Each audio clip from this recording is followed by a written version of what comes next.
Sais-tu ce que c'est d'être obsédé par un seul mystère tout au long de ta vie? Non? Eh bien, le détective Anderson, lui, connaît bien ce sentiment. Pendant près de 30 ans de travail pour la police, il a résolu de nombreuses énigmes, attrapé des centaines de voleurs et contribué à sauver des milliers de vies. Il a résolu un grand nombre d'affaires avec succès. À l'âge de 25 ans, il a attrapé un voleur qui transformait son visage en se faisant des opérations de chirurgie esthétique une fois par an. Quand Anderson avait 30 ans, des prisonniers ont commencé à s'évader de prison du monde entier. Le détective a résolu cette affaire avec succès. À l'âge de 38 ans, il a découvert la base secrète d'une secte interdite dans la bouche d'un volcan. Dans la cinquantaine, il a réussi à expliquer toutes les choses les plus inexplicables du monde. Mais il restait une affaire qu'il ne parvenait pas à résoudre.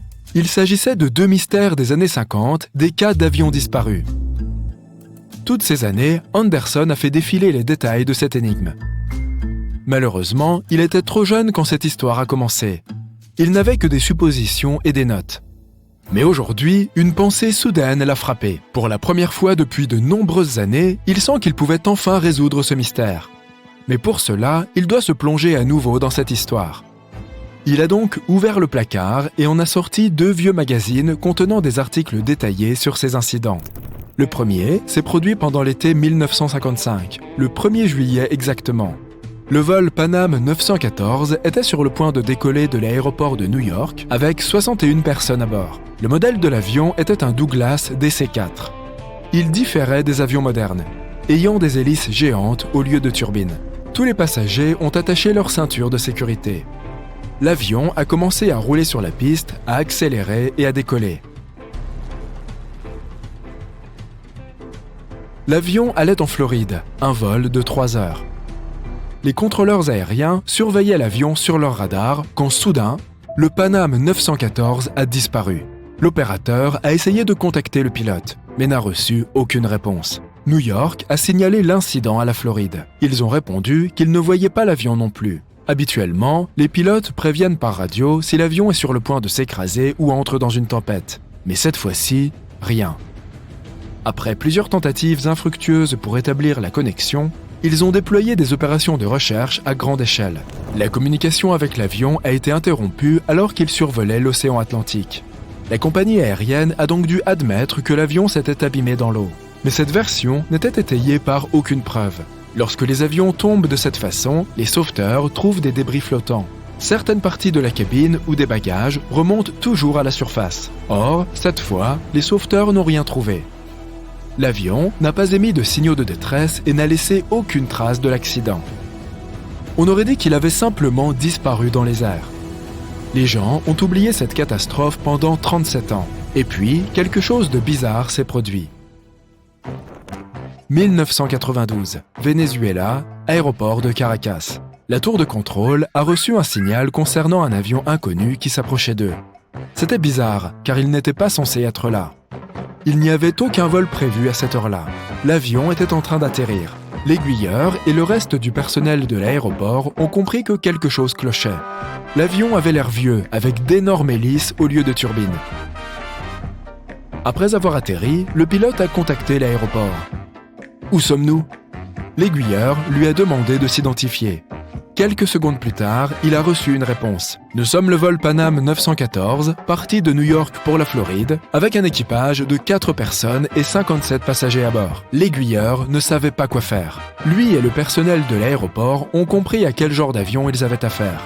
Que faisait cet avion 37 ans plus tard et à près de 2000 km de sa destination?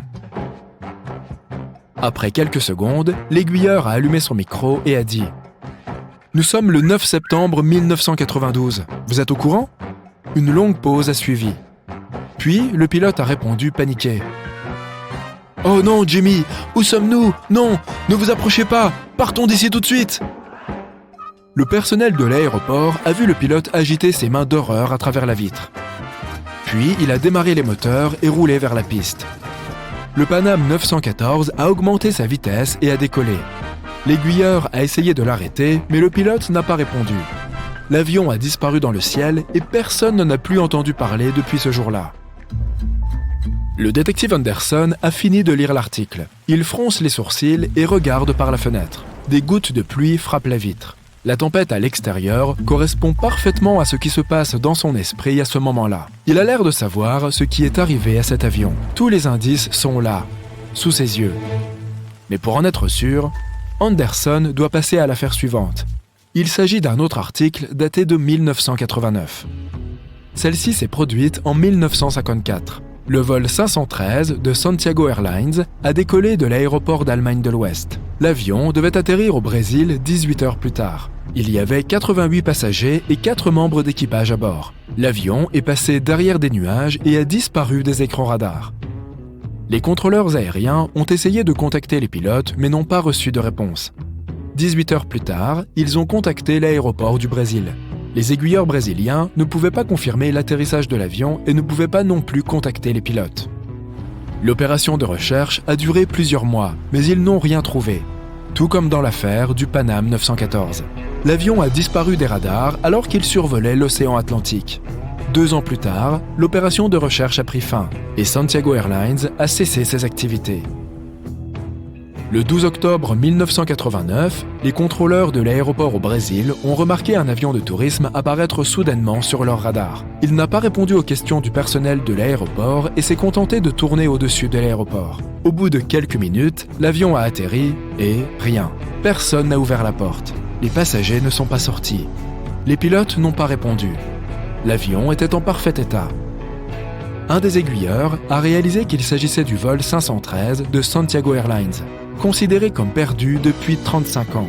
Le personnel de l'aéroport s'est approché de l'avion et a ouvert les portes. Ce qu'ils ont vu les a terrifiés. La police, le personnel des douanes, les médecins, les détectives et d'autres membres du personnel de l'aéroport se sont rassemblés autour de l'avion. Personne ne savait quoi faire. Il n'y avait aucune personne vivante à bord qui pouvait expliquer ce qui s'était passé. L'avion avait disparu en 1954 et est réapparu 35 ans plus tard en parfait état, sans aucun dommage.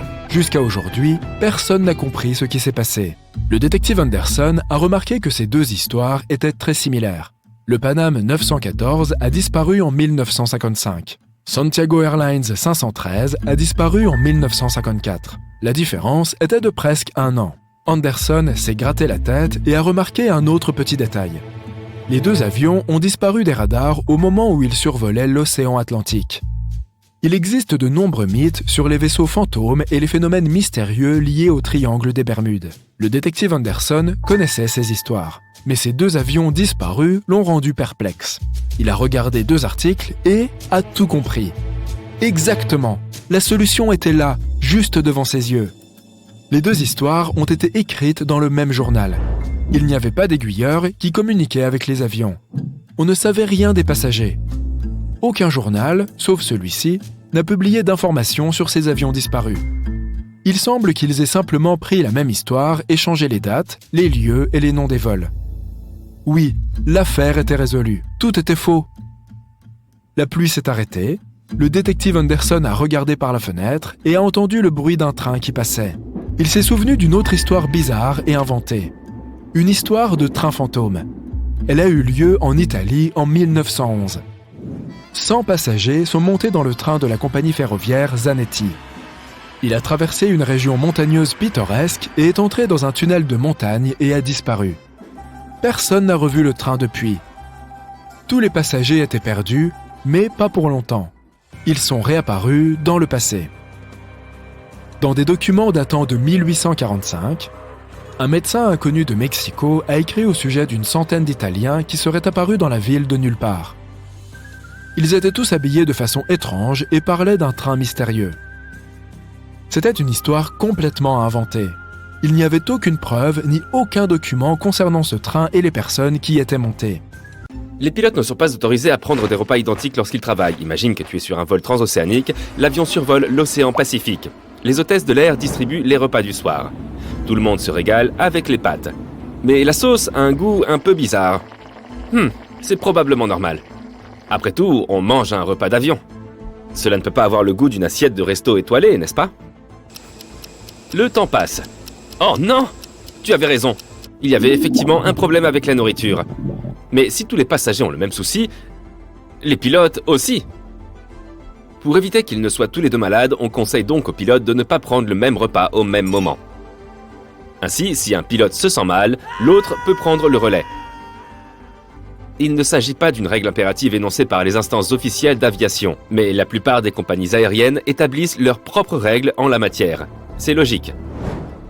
Les agents de bord ont accès à des équipements cachés tels qu'un défibrillateur, de l'oxygène supplémentaire, un extincteur et du ruban adhésif. Mais l'équipement le plus intéressant qu'ils possèdent, ce sont sans aucun doute les menottes. Ces objets sont là pour protéger les passagers des autres et parfois d'eux-mêmes. En fait, les membres du personnel navigant ont tout ce qu'il faut pour neutraliser un éventuel fauteur de troubles. Les lunettes de soleil Aviator ont l'air cool sur les pilotes dans les films. Mais dans la vraie vie, ils ne portent pas de lunettes polarisées. Tout d'abord, elles ont un effet anti-éblouissement. Cela peut causer quelques problèmes dans le cockpit.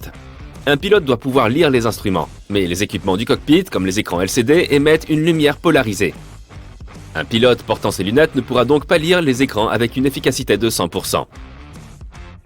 Pour des raisons de sécurité, les pilotes ne doivent donc pas porter de lunettes de soleil.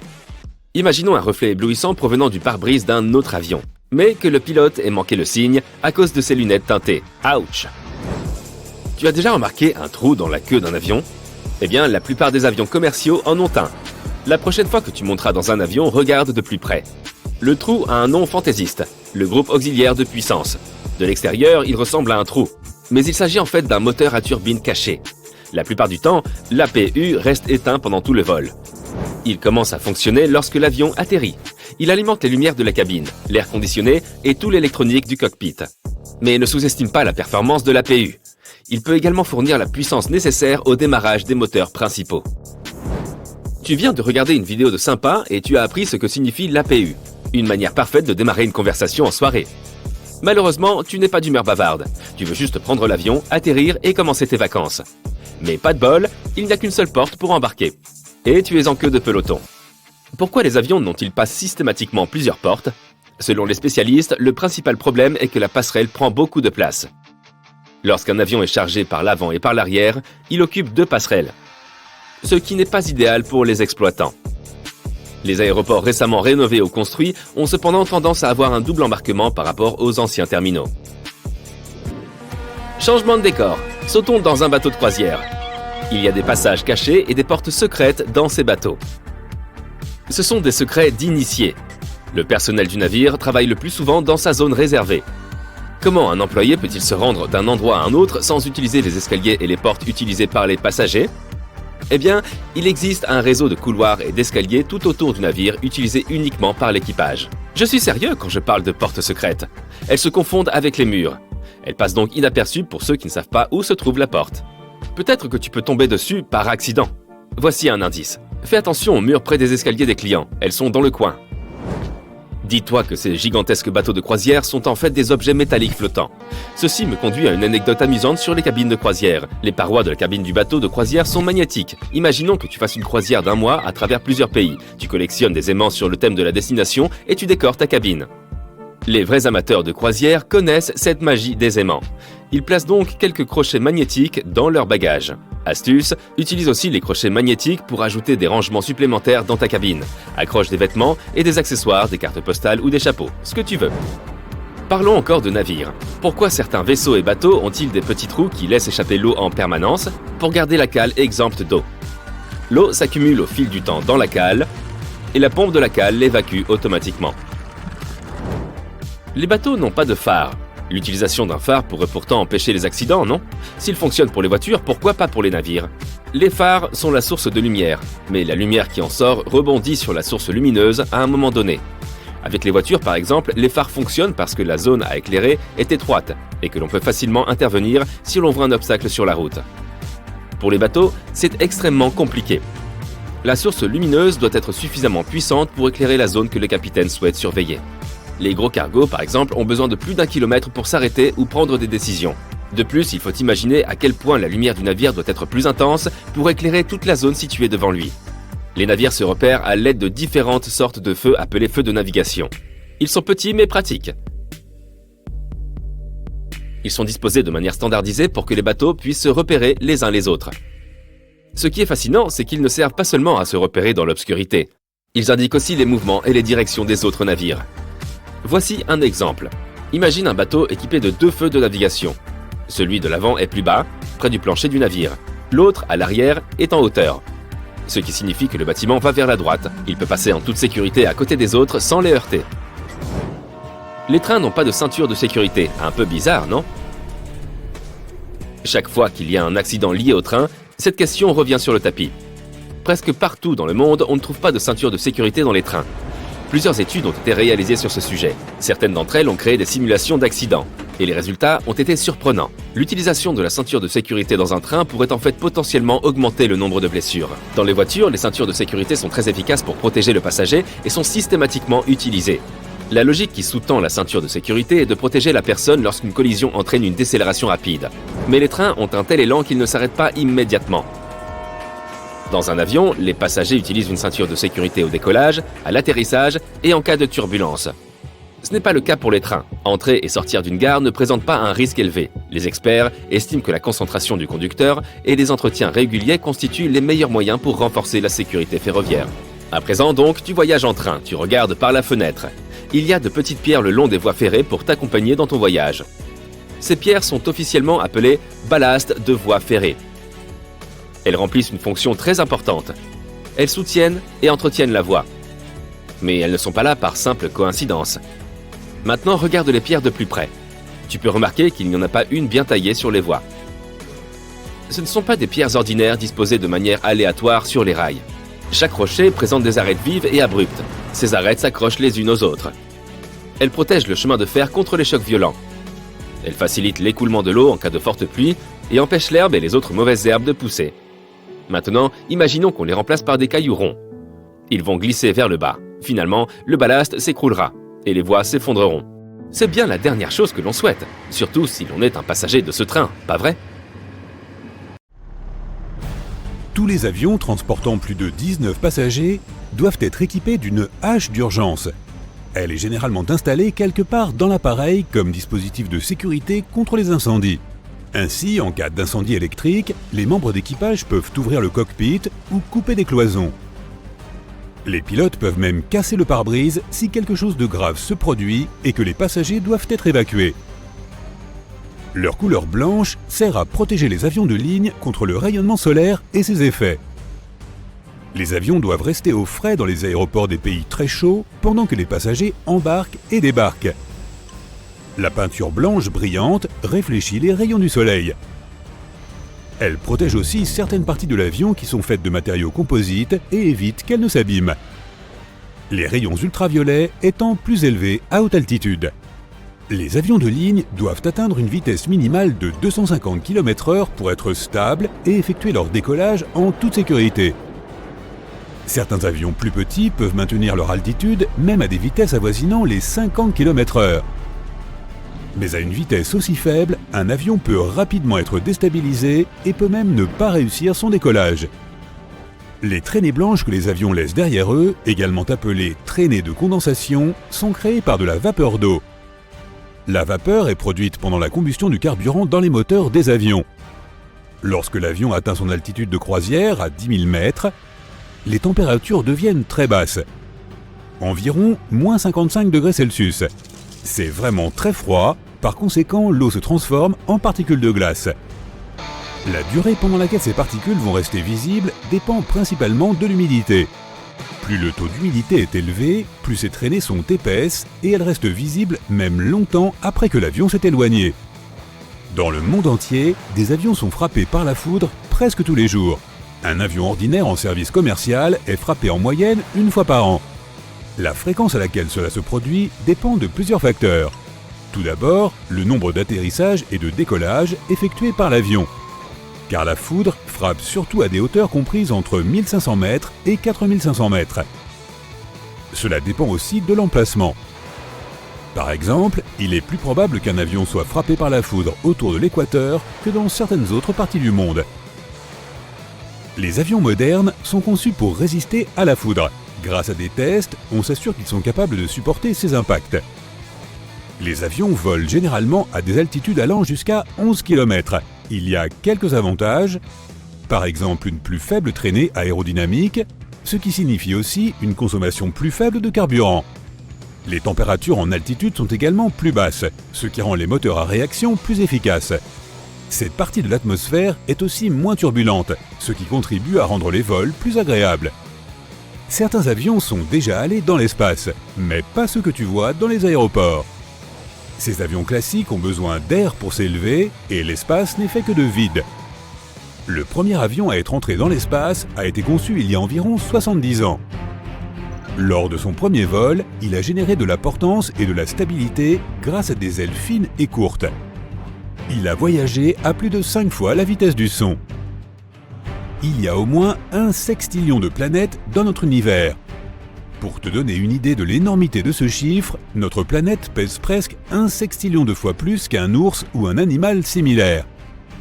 Aucune de ces planètes n'est cubique, triangulaire ou d'autres formes, elles sont toutes rondes. À ses débuts, une planète n'est qu'un nuage de poussière et de roches qui tourne autour d'une étoile centrale. La poussière et les petits morceaux s'attirent les uns les autres en raison de la gravité, et ils continuent à le faire jusqu'à ce qu'ils forment une masse compacte. Maintenant, cette masse commence à attirer plus de matière. Elle grandit et devient plus grosse jusqu'à ce qu'elle ait fini de collecter tout ce qui se trouve autour d'elle. Les forces gravitationnelles agissent de façon égale dans toutes les directions, ce qui donne à la masse une forme ronde, bien qu'elle ne soit pas une forme parfaite. Notre planète, par exemple, est presque une sphère, mais avec un renflement au milieu. Le renflement est là parce que la Terre tourne. Chaque fois qu'elle tourne sur son axe, la partie centrale se déplace plus loin que le sommet. L'équateur se déplace plus rapidement que les pôles. Et plus tu fais tourner quelque chose rapidement, plus tu le projettes vers l'extérieur. Le son se déplace 4 fois plus vite dans l'eau que dans l'air. C'est une onde et c'est pourquoi il se déplace plus vite dans une substance plus dense. Les particules qui sont proches les unes des autres, comme dans les substances les plus denses, se heurteront plus facilement entre elles. L'eau est plus dense, il y a 800 fois plus de particules dans une bouteille d'eau que dans une bouteille de la même taille remplie d'air. Si les bulles sont rondes, c'est parce qu'elles se forment lorsqu'une fine membrane comme celle de l'eau savonneuse emprisonne l'air. Les molécules de la membrane s'attirent les unes les autres, ainsi elles viennent à former une sphère car c'est là la plus petite surface possible, capable de contenir un volume donné. Elles ne peuvent pas devenir plus petites à cause de l'air qu'elles contiennent. Tu peux transformer ton crayon en diamant si tu appliques une température de 1400 degrés Celsius et une pression de 55 000 atmosphères. Tu peux transformer le graphite en diamant. Ce sont en fait 2 variations d'un seul élément chimique, le carbone. Les diamants ne sont pas seulement utilisés en bijouterie, mais aussi à différentes fins, par exemple comme outil de coupe pour les appareils électroniques.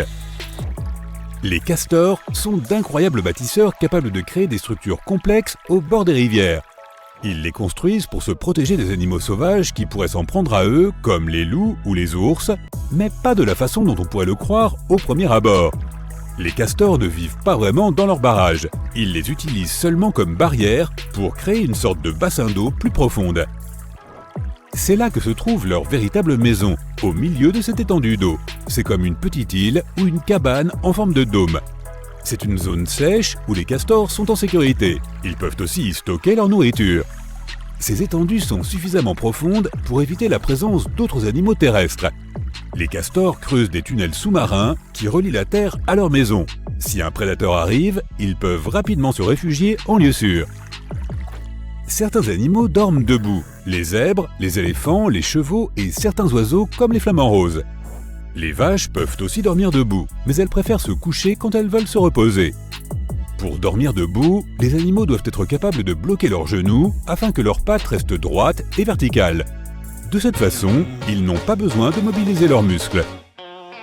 Il est nécessaire pour ces animaux de dormir debout car ils seraient probablement trop lents à réagir si un prédateur les attaquait. Lorsque nous rions dans certaines situations désagréables ou lorsque nous nous sentons nerveux, nous essayons en fait de masquer nos véritables émotions. Par exemple, tu fais quelque chose d'embarrassant et tu essaies de dissimuler la honte que tu ressens.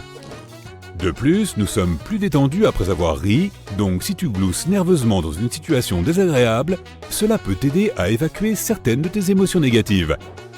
Lorsque tu achètes une bouteille d'eau, tu peux voir qu'elle a une date d'expiration. Ce n'est pas que l'eau à l'intérieur va finir par tourner. La date d'expiration est là parce que le plastique de la bouteille peut commencer à pénétrer dans l'eau au fil du temps et la contaminer avec des particules chimiques qui pourraient être mauvaises pour la santé. La Lune a son propre fuseau horaire. Les astronomes ont créé une montre spéciale pour ceux qui vont sur la Lune. Elle mesure le temps en lunaison, c'est-à-dire la durée nécessaire à la Lune pour tourner autour de notre planète. La Lune tourne autour de la Terre en un peu plus de 27 jours. Tu peux décaféiner ton café si tu l'emmènes dans un sauna pour humidifier la graine de café vert à des températures comprises entre 70 degrés et 100 degrés Celsius. Le but est d'obtenir 10 mg ou moins de caféine par café. C'est à ce moment-là que tu peux le classer dans la catégorie décaféiné. Une portion de café ordinaire contient 80 mg de caféine. Il y a une raison pour laquelle la Terre tourne sur elle-même. Notre système solaire s'est formé il y a 4,5 milliards d'années. À l'époque, il n'y avait à sa place qu'un nuage de poussière et de gaz. Les molécules et les atomes de ce nuage avaient tendance à tourner dans une certaine direction. Ce nuage s'est effondré sous l'effet des forces gravitationnelles, la gravité a amplifié sa rotation initiale, puis l'a aplati en un disque. Notre planète s'est formée à l'intérieur de ce disque et elle tourne depuis dans cette même direction d'origine. L'avion était dans les airs depuis à peine 25 secondes quand les pilotes ont remarqué des bruits étranges et des vibrations bizarres. Ils ont pris différentes mesures pour essayer d'améliorer la situation, mais rien n'a fonctionné. Les sursauts du moteur continuaient, et un peu plus d'une minute après le début du vol, lorsque l'avion a atteint 914 mètres, les deux moteurs sont tombés en panne. D'abord, celui de droite, 2 secondes plus tard, celui de gauche. Les pilotes ont alors décidé de retourner à l'aéroport qu'ils venaient de quitter. En même temps, ils ont essayé de redémarrer les moteurs, mais rien ne semblait fonctionner. Ils ont donc pris la décision de faire descendre l'avion en piqué, puis de le redresser. Cela les aiderait peut-être à gagner un peu de vitesse, mais ils ont vite compris qu'ils n'arriveraient pas jusqu'à l'aéroport. L'avion allait-il s'écraser ? C'est alors que le miracle de Gottrora s'est produit. Le matin précédant le vol avait commencé comme d'habitude. Procédure d'avant-vol régulière. Beau temps, les membres de l'équipage étaient expérimentés. Un commandant de bord danois de 44 ans avec plus de 8000 heures de vol à son actif et un copilote suédois de 34 ans avec 3000 heures. Que pouvait-il donc arriver ? L'avion lui-même était presque neuf. C'était un McDonnell Douglas MD-81 surnommé Dana Viking. Il avait effectué son premier vol le 16 mars 1991. En ce jour fatidique, l'avion était donc en service depuis à peine 9 mois. Il y avait 122 passagers et 7 membres d'équipage à bord. Le vol 751 de Scandinavian Airlines était un vol régulier allant de Stockholm en Suède à Varsovie en Pologne. En chemin, l'avion devait faire une escale à Copenhague, au Danemark. L'avion a décollé à Stockholm conformément à son programme, à 8h47 heure locale. Mais à ce moment-là, le sort des personnes qui se trouvaient à bord était déjà scellé. Tout cela à cause d'une terrible séquence d'événements ayant précédé le départ. Ça avait commencé la veille au soir. L'avion était arrivé à l'aéroport de Stockholm après un vol en provenance de Zurich. Il était 22h09. L'avion avait passé la nuit sur le tarmac de l'embarquement, à l'extérieur. Il faisait froid, les températures avaient chuté à 1 degré Celsius, proche du point de congélation.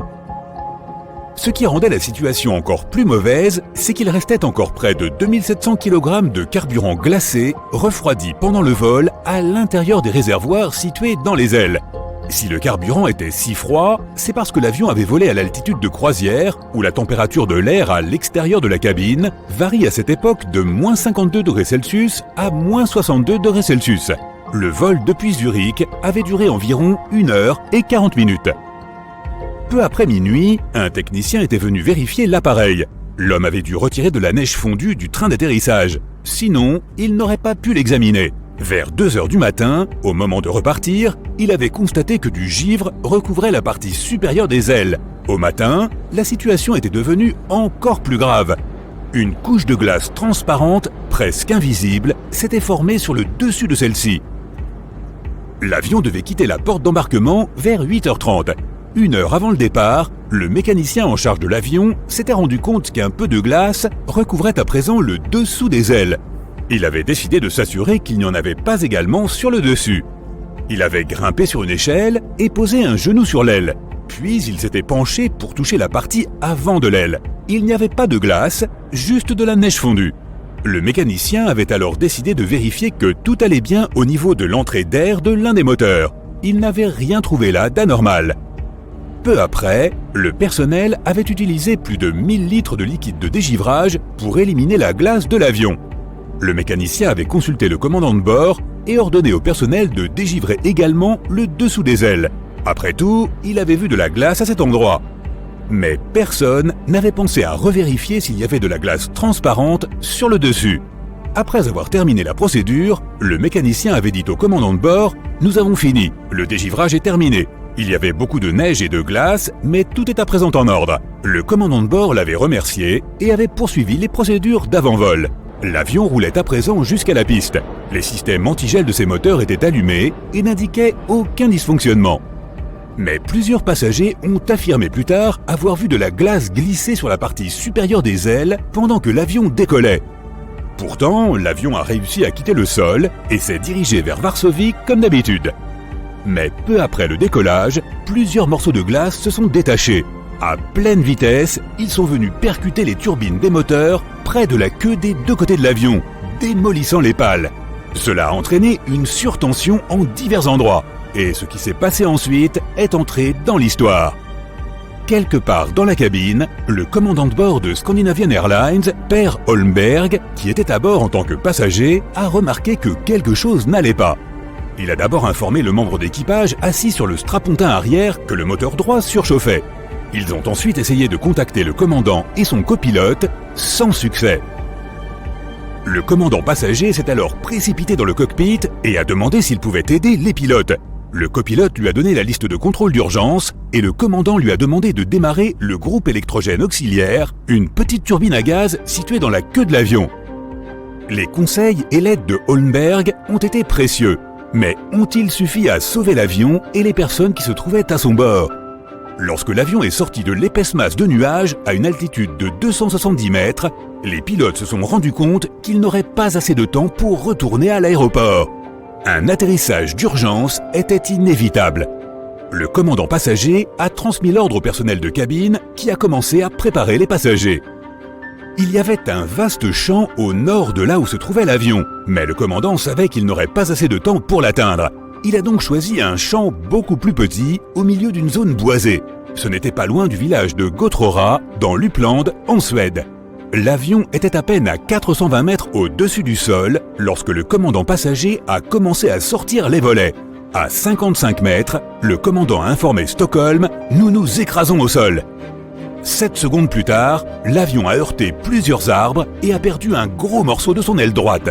À ce moment-là, le train d'atterrissage était déjà sorti et la vitesse était de 224 km/h. Quelques instants plus tard, la queue de l'avion a frappé le sol et s'est détachée. L'avion a continué à glisser sur le champ, toujours à grande vitesse. Il a parcouru 110 mètres, son train d'atterrissage principal laissant de grandes traces sur le sol. Peu après, l'appareil a perdu son train d'atterrissage principal et son train avant. Son fuselage s'est brisé en 3. Par miracle, il n'y a pas eu d'incendie. Si tu regardes les photos du crash, à savoir l'avion en morceaux éparpillés un peu partout sur le terrain, il est difficile de croire que les 129 personnes à bord ont survécu. C'est véritablement miraculeux. Mais c'est aussi grâce à la réaction rapide du personnel de bord et aux instructions qu'ils ont données aux passagers. Ils n'ont pas paniqué et ont dit aux gens de se mettre en position de sécurité juste à temps pour éviter le pire. Plus surprenant encore, presque tous les passagers, à l'exception de 4 personnes, ont réussi à sortir de l'avion par leurs propres moyens. Pas étonnant que cet accident ait été surnommé le miracle. L'avion, cependant, n'a pas eu autant de chance. Cet appareil vieux de 9 mois seulement a été tellement endommagé qu'on l'a immédiatement mis hors service. Tout le monde a salué l'intervention des pilotes. C'était un atterrissage incroyablement difficile, surtout à cette vitesse et dans ces conditions si dangereuses. Le commandant de bord lui-même a avoué que peu de pilotes ont ainsi l'occasion de mettre en pratique tout ce qu'ils apprennent pendant leur formation. Du moins, pas à un tel point. Il a dit qu'il était fier de son équipage et soulagé que tout le monde ait survécu. Et il n'a plus jamais piloté d'avion de ligne. Une ombre est projetée lorsqu'un objet se trouve sur le chemin de la lumière. La lumière se déplace en ligne droite, c'est pourquoi on voit toujours une ombre quand quelque chose se trouve devant une source de lumière. Les oiseaux et les avions ne font pas exception. Ils projettent bien des ombres, seulement nous ne pouvons pas les voir. Plus l'objet est proche d'une source de lumière, plus son ombre est grande et inversement. Si l'objet est éloigné, son ombre rétrécit. Un avion commercial vole à 12 000 mètres d'altitude. À une telle hauteur, tu vois à peine l'avion, et encore moins son ombre. Il est trop loin de la surface de la Terre, son ombre s'est dissipée et est devenue invisible. Il en va de même pour les oiseaux. Mais si un astéroïde géant passait près de la Terre, tu verrais bien son ombre, selon le même principe que celui qui régit les éclipses lunaires et solaires. Une éclipse solaire, c'est quand la Lune se trouve directement entre la Terre et le Soleil, bloquant les rayons de ce dernier. Cela projette une ombre sur certaines parties de la planète. La Lune est 400 fois plus petite que le Soleil, mais elle est aussi 400 fois plus proche de notre planète que notre étoile. C'est pourquoi toutes deux semblent avoir la même taille dans le ciel. Mais comme la Lune est plus petite, son ombre n'est pas assez grande pour couvrir toute la Terre, et celle-ci n'est donc projetée que sur une zone limitée.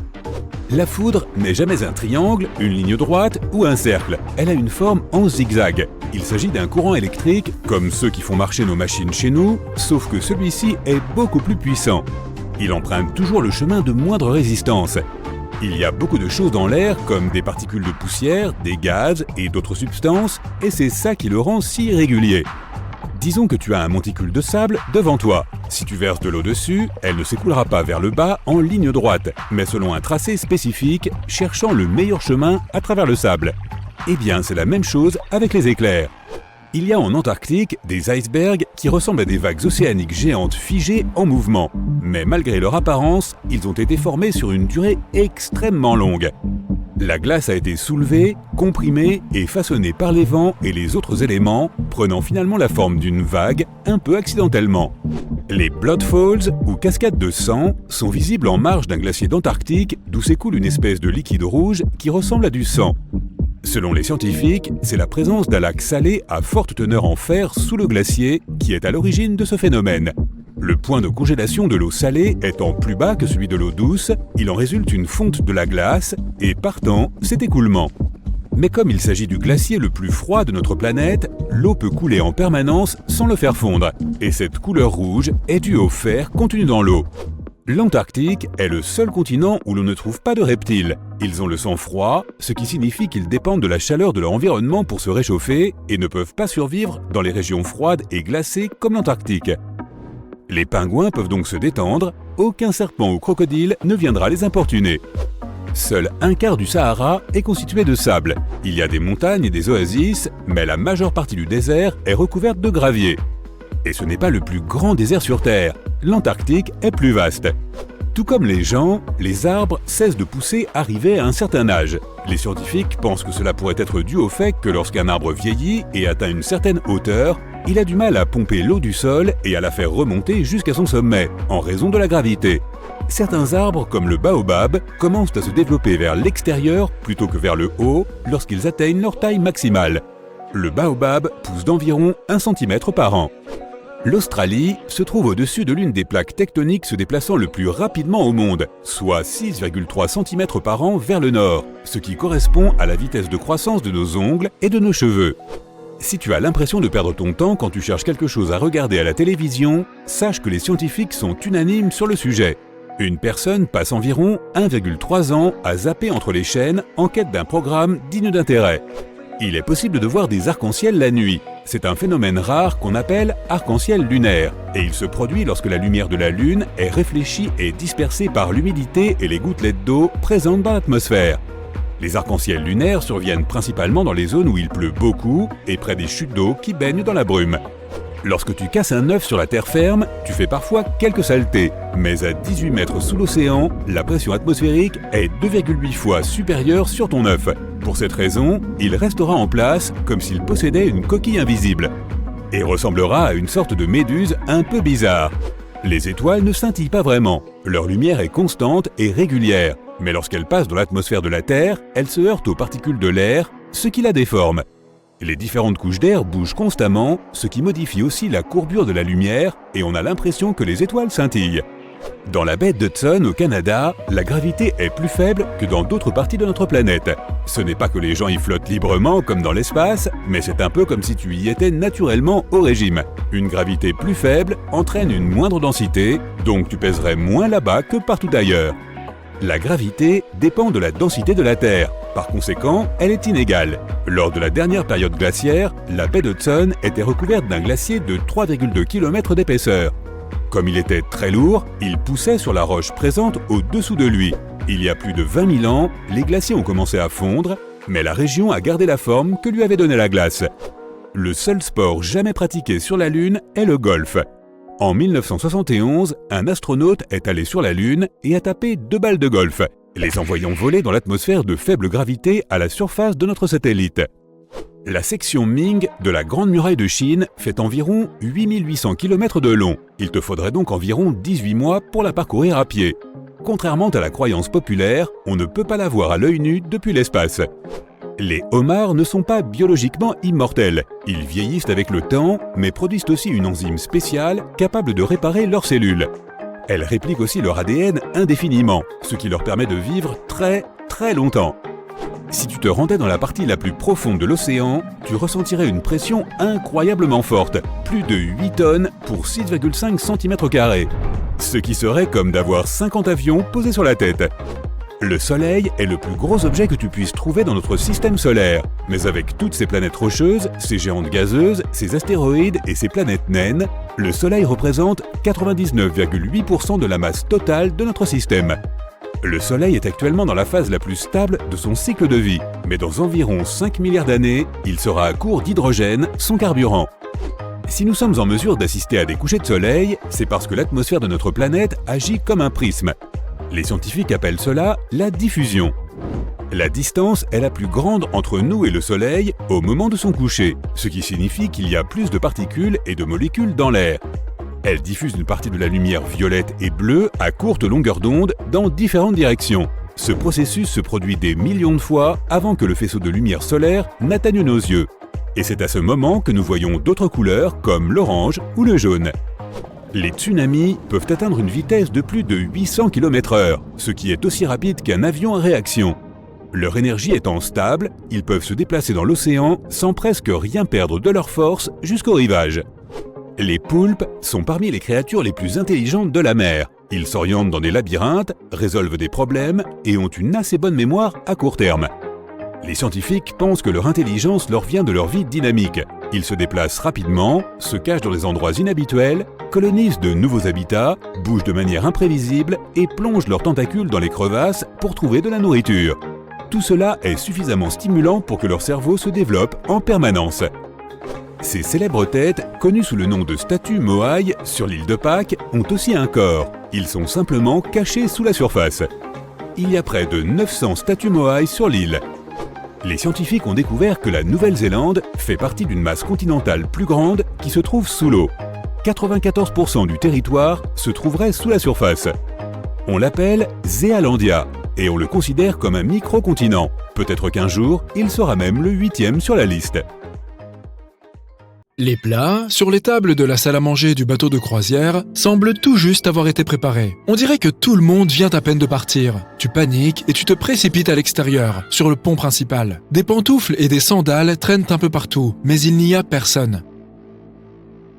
Tu te penches par-dessus la rambarde et tu vois que le navire avance toujours. Mais il n'y a pas un seul membre d'équipage en vue.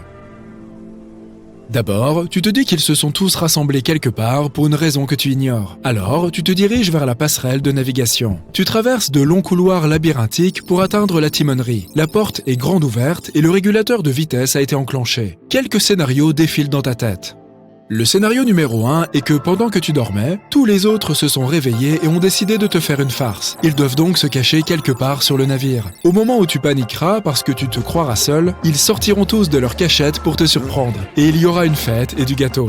Le deuxième scénario que tu imagines est que pendant que tout le monde profitait de sa croisière, le navire est accidentellement entré dans la 4e dimension, emmenant tout le monde avec lui, y compris les animaux. Mais alors, pourquoi est-ce que tu es encore là, toi ?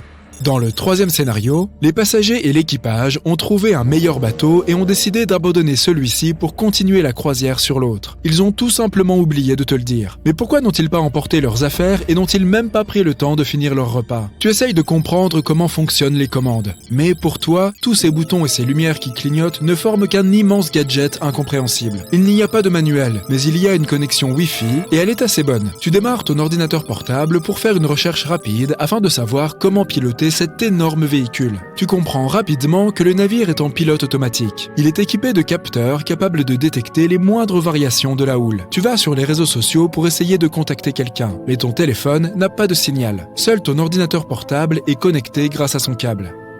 Il y a une radio pour contacter le continent. Tu appelles, mais personne ne répond. Soudain, des notifications s'affichent. Tu vois les photos de tes amis qui sont partis en vacances ou restés chez eux, mais il n'y a personne dessus. Tu ne vois que des chambres vides, des paysages désertés. Tout le monde semble avoir officiellement disparu, sauf toi. Tu essayes une dernière fois de contacter quelqu'un, n'importe qui, mais personne ne répond. Tu vérifies l'itinéraire de la croisière et tu découvres qu'il faudra environ 11 jours au bateau pour atteindre le quai le plus proche. En étudiant la carte, tu remarques une petite île isolée. Elle ne se trouve qu'à 4 jours de voyage. Le bateau de croisière se déplace à une vitesse d'environ 20 nœuds, soit à peu près 37 km/h. Tu décides de visiter le navire et d'entrer dans des salles où tu n'as normalement pas accès. Les publicités à la télévision montrent un bateau de croisière entièrement vide, sans personne à bord. Lors d'une croisière de 7 jours, un tel navire utilisera plus de 4080 kg de laitue et 20 400 kg d'œufs. En général, on consomme 2000 steaks et 1000 pommes de terre au four par jour sur une croisière de plus de 1000 personnes. Il y a tellement de nourriture et d'ingrédients sur le bateau que, théoriquement, tu pourrais tenir pendant des années. Tu te rends à la réception et tu saisis le micro qui sert aux annonces officielles. « Il y a quelqu'un ? Vous êtes là ? » Mais personne ne te répond. « Si c'est une farce, ce n'est plus drôle. Vous pouvez sortir maintenant. Je vais aller manger un bout sur le pont. » Tu attends quelques instants, mais en vain. Tu décides de visiter les étages inférieurs du navire. Mais avant de descendre, tu vas jeter un œil à la patinoire. Là non plus, il n'y a personne. Tu enfiles des patins et tu fais un petit tour. Ça fait du bien. Personne n'est là pour t'embêter ou pour te dire quoi faire. Après ça, tu visites la salle de loisirs et tu essayes quelques jeux d'arcade. Comme tu disposes d'une réserve de jetons illimitée, tu joues pendant des heures. Le soleil commence à se coucher, alors tu décides de te servir une boisson rafraîchissante et de profiter du panorama. Tu t'assieds sur le pont supérieur où seuls les passagers les plus fortunés sont autorisés et tu t'installes sur un immense transat. Tout est si calme, tu n'entends que le bruit de l'océan. Tu t'endors et tu ne te réveilles que le lendemain matin à cause du soleil. Tu vas te promener, cherchant quelque chose à faire. Tu attrapes un club de golf et tu commences à lancer des balles. Tu les envoies toutes dans la mer pendant des heures, jusqu'à ce que l'ennui te prenne. Tu t'aperçois que tu t'es laissé distraire et tu décides de te rendre sur les ponts inférieurs. Tu pénètres dans une salle réservée à l'équipage avec une carte d'accès que tu as trouvée par terre. Tu commences à descendre vers le fond du navire. Il fait de plus en plus sombre. L'électricité ne fonctionne pas, alors tu te munis d'une lampe torche et tu explores les salles. Les membres de l'équipage vivent généralement dans des cabines de style dortoir avec des lits superposés. Ils disposent aussi d'un espace commun pour prendre leurs repas et ont accès à certaines activités de loisirs. Les cuisines qui préparent les repas des principaux restaurants sont également situées dans les zones inférieures. Toutes les cabines se ressemblent. Il y a beaucoup de bruit provenant de la salle des machines. Ça te donne la chair de poule. Les tuyaux grincent et les bruits secs se font entendre un peu partout. L'éclairage clignote. Des ombres ont l'air de te suivre lorsque tu te déplaces avec la lampe torche que tu as ramassée dans l'une des salles. Tu as peur. Tu appelles pour savoir s'il y a quelqu'un. Mais tout ce que tu entends, c'est ta propre voix qui résonne dans les couloirs. Tu es perdu. Tu essayes de retrouver ton chemin vers les ponts supérieurs, mais tous ces couloirs se ressemblent. Tu te mets à courir et tu paniques. Tu trébuches sur quelque chose et tu perds ta lampe. Il fait très sombre. Tu agites tes bras dans tous les sens en essayant de trouver la sortie. Tu poses tes mains sur les murs pour tenter de t'orienter. Tu vois enfin une lumière vive au bout du couloir.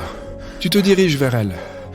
Tu arrives dans l'une des cuisines centrales où tu trouves énormément de nourriture. Il y a des dizaines de frigos et même une cuisine entière consacrée au dessert. Ton estomac crie famine. Tu manges des mets parmi les plus exotiques et les plus haut de gamme. Chacun d'entre eux peut coûter jusqu'à 1 000 € dans un restaurant de luxe. Tu passes les jours suivants à te régaler de délicieuses friandises, à jouer au golf et à faire la fête sur la piste de danse. 3 jours plus tard, tu as consommé tous les plaisirs que tu pouvais consommer sur le bateau de croisière. Tandis que tu te prélasses au soleil, tu aperçois une île au loin. Tu attrapes tes jumelles et tu vois le quai. Le navire se dirige droit vers lui. Tu retournes rapidement à la timonerie pour consulter la carte. Le bateau arrivera dans 30 minutes. Mais tu ne sais pas comment le faire accoster. Tu décides de baisser l'ancre pour arrêter le bateau. Tu utiliseras ensuite un canot de sauvetage et tu rameras jusqu'à l'île. Tu rassembles du matériel et des vivres et tu pars. Peut-être que quelqu'un sur l'île pourra t'aider. Tu descends et tu rames jusqu'au rivage. Tu entres dans la ville, mais elle aussi est déserte. Les gens ont abandonné leurs voitures sur les routes au beau milieu de leur trajet. Tu te rends au poste de police dans l'espoir d'obtenir des informations, mais rien. Quelques mois plus tard, tu as exploré l'île d'un bout à l'autre en consommant les réserves du bateau de croisière. Au bout de 5 ans, l'île est entièrement sous ton contrôle et tu as appris à piloter le navire. Tu n'as pas vu une seule personne depuis ce jour déjà lointain. C'est comme si tout le monde avait disparu, littéralement volatilisé. 10 ans plus tard, tu es assis dans la tour radio. Ta barbe est longue et tu as cultivé des champs sur toute l'île. Ça fait 3 ans que tu n'as pas mis les pieds sur le bateau. Soudain, tu captes un signal en morse sur la radio. Quelqu'un sur le continent essaye de te contacter. Tu décides de remonter sur le bateau et de rejoindre la civilisation. Si tu as déjà regardé un dessin animé avec un éléphant, il y a sûrement eu une scène où cet énorme animal fuit une petite souris. C'est parce que ce fameux mythe concernant les éléphants, celui qui dit qu'ils ont peur des souris, est aussi grand et puissant que ces animaux. Il s'avère que les éléphants ne redoutent pas particulièrement ces petits rongeurs. Mais ils ne voient pas bien et ont tendance à se déplacer un peu lentement. Ils peuvent donc être effrayés par un animal qui se déplace plus rapidement ou même par un oiseau s'ils sont pris au dépourvu. En parlant de mythes sur les animaux, tu as sans doute déjà entendu dire que les chauves-souris sont aveugles. En réalité, ces petites créatures volantes peuvent voir, mais leur vision est réduite à des teintes noires et blanches. Mais la nuit, elles peuvent voir bien mieux que nous. Leur vision est dépourvue des récepteurs de couleurs que nous possédons, mais dans l'obscurité, nous ne voyons pas beaucoup de couleurs non plus. Les chauves-souris ont un sonar intégré et peuvent mieux naviguer dans leur environnement la nuit. C'est parce qu'elles s'orientent en fonction de la façon dont les sons rebondissent sur les objets qui les entourent. Le mythe des chauves-souris aveugles est probablement apparu parce que ces animaux ne voient pas aussi bien que nous en plein jour. Si un insecte tombe d'une certaine hauteur, subit-il des dommages ? Eh bien, le sujet est un peu complexe. Mais prenons les fourmis par exemple. Les fourmis ne subissent aucune blessure lors d'une telle chute, parce qu'elles sont minuscules.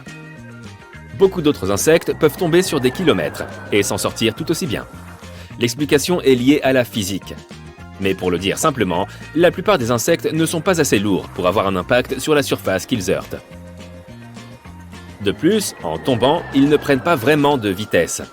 Ils ralentissent même. La surface relativement grande du corps de la fourmi, par rapport à son faible poids, crée beaucoup de résistance lorsque l'insecte se déplace dans l'air. Elle ralentit donc pendant sa chute. Il existe un mythe similaire concernant les pièces de monnaie tombant d'un immeuble d'une certaine hauteur. Certaines personnes prétendent que lorsqu'une pièce tombe d'une grande hauteur, elle accélère et peut blesser gravement une personne se trouvant en dessous. En réalité, en raison de sa taille et de sa forme, une pièce qui tombe du haut d'un bâtiment ne cause pas plus de dommages qu'une feuille qui tombe. Si une pièce te tombait sur la tête, tu ne sentirais qu'une toute petite pression. En tombant, la pièce est en frottement avec des particules d'air, ce qui l'empêche de prendre de la vitesse. Cette résistance de l'air qui l'entoure est la raison pour laquelle la pièce ne peut pas vraiment te blesser. En revanche, d'autres objets peuvent être plus dangereux. Comme un stylo à billes, par exemple. Tout dépend de son design et de la façon dont il tombe. Il peut tournoyer, voltiger ou simplement descendre en ligne droite. Selon la façon dont il tombe, un stylo peut même endommager un trottoir et causer quelques blessures aux piétons.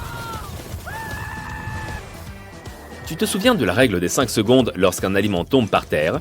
C'est aussi un mythe. Même si tu as ramassé ce biscuit juste après l'avoir fait tomber sur le sol, le manger n'est pas sans danger. Les bactéries peuvent se retrouver très facilement sur tes aliments. Les morceaux d'aliments dont la surface est humide, comme les fruits ou une tranche de tarte, peuvent être contaminés encore plus rapidement. Ce n'est pas parce que tu viens de finir de récurer tes sols qu'ils sont forcément propres. Certains germes peuvent survivre plus longtemps et tu auras besoin de produits chimiques très puissants pour t'en débarrasser. Si tu fais tomber un aliment pendant ton dîner, le plus sûr est de le jeter. Tu as tendance à appuyer sur le bouton snooze pour avoir quelques minutes supplémentaires de sommeil. Il se trouve que cela peut réduire la qualité de ton sommeil. Ces intervalles de sommeil de 5 ou 10 minutes en fractionné ne sont pas un bon type de sommeil. Tu risques de te sentir encore plus fatigué pendant la journée. Au fait, savais-tu qu'il est possible de trop dormir? Cela te rend encore plus somnolent, peut affecter ton métabolisme et tes niveaux d'énergie. Sans compter que cela peut être agaçant pour les personnes qui partagent le même lit ou la même chambre que toi. Certes, il est difficile de résister au bouton snooze, alors voyons ce que tu peux faire. Tout d'abord, règle ton réveil de façon réaliste. Si tu es plutôt un oiseau de nuit, ne te force pas à te réveiller très tôt le matin si tu n'y es pas obligé. Trouve un horaire de sommeil qui te convient et surtout respecte-le. Sors du lit dès que tu te réveilles. Le changement de posture déclenchera des substances chimiques dans ton corps qui élimineront ton besoin de te rendormir. En dernier recours, tu peux même déplacer ton réveil à l'autre bout de la pièce. Si tu dois sortir du lit pour appuyer sur le bouton snooze, tu auras moins de chances de te rendormir.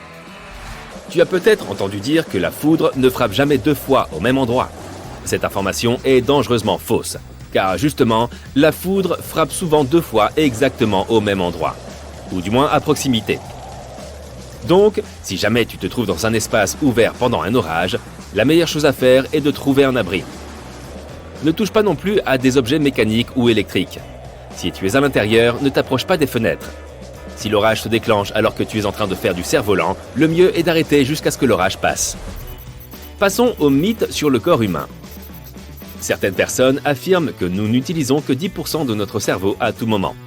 Cette information est fausse. En réalité, notre cerveau est totalement actif toute la journée. Et aussi toute la nuit. Il ne s'éteint jamais complètement, pas même lorsque nous dormons. Notre cerveau fonctionne comme une petite usine. Chaque zone est conçue pour nous aider à accomplir une tâche particulière. La plupart du temps, notre cerveau est préoccupé par des choses dont nous ne sommes même pas conscients, comme respirer, marcher ou digérer des aliments. Chaque fois que tu apprends une nouvelle langue ou que tu t'améliores dans une certaine compétence, tu ne débloques pas une nouvelle partie de ton cerveau, car il n'est jamais inactif. Mais selon l'activité que tu fais, tu peux utiliser certaines parties de ton cerveau d'une nouvelle façon. Les amoureux des animaux ont peut-être déjà entendu cette histoire. L'intérieur de la bouche d'un chien est plus propre que celle d'un humain. Alerte au mythe. Leurs bouches sont beaucoup plus sales que les nôtres. Les chiens peuvent aussi être porteurs de nombreuses maladies, surtout lorsqu'ils ne sont pas bien soignés. À part cela, un chien utilise sa bouche pour bien plus de choses que nous. L'animal en a besoin pour mieux connaître son environnement, puisqu'il n'a pas de pouce opposable. Ils finissent donc par l'utiliser pour ramasser des objets sur le sol, et ces objets peuvent être sales. Ils ont aussi tendance à lécher toutes sortes de choses qui ne sont pas forcément hygiéniques, comme les ordures, le sol ou leurs propres pattes. Aussi adorable que cela puisse paraître, essaye de t'en souvenir la prochaine fois que ton chien se précipitera pour te lécher le visage. Nous avons beaucoup plus de sens que les 5 classiques dont nous avons tous entendu parler. La vue, l'ouïe, le toucher, le goût et l'odorat. En plus de ceci, nous en avons au moins 4 autres. Nous avons notamment la proprioception, qui est notre capacité à nous orienter dans l'espace. Nous avons aussi la thermoception, qui est notre capacité à estimer notre propre température et savoir si nous avons chaud ou froid. Nous avons l'équilibrioception, qui est notre sens de l'équilibre. Et enfin, nous avons l'interoception, ou le sens de notre propre état physiologique. C'est le sens qui nous permet de savoir si nous avons faim ou sommeil. Donc, la prochaine fois que tu veux briller en société, déclare que tu n'as pas seulement 5, mais 9 sens. Et les gens te prendront peut-être pour un super-héros.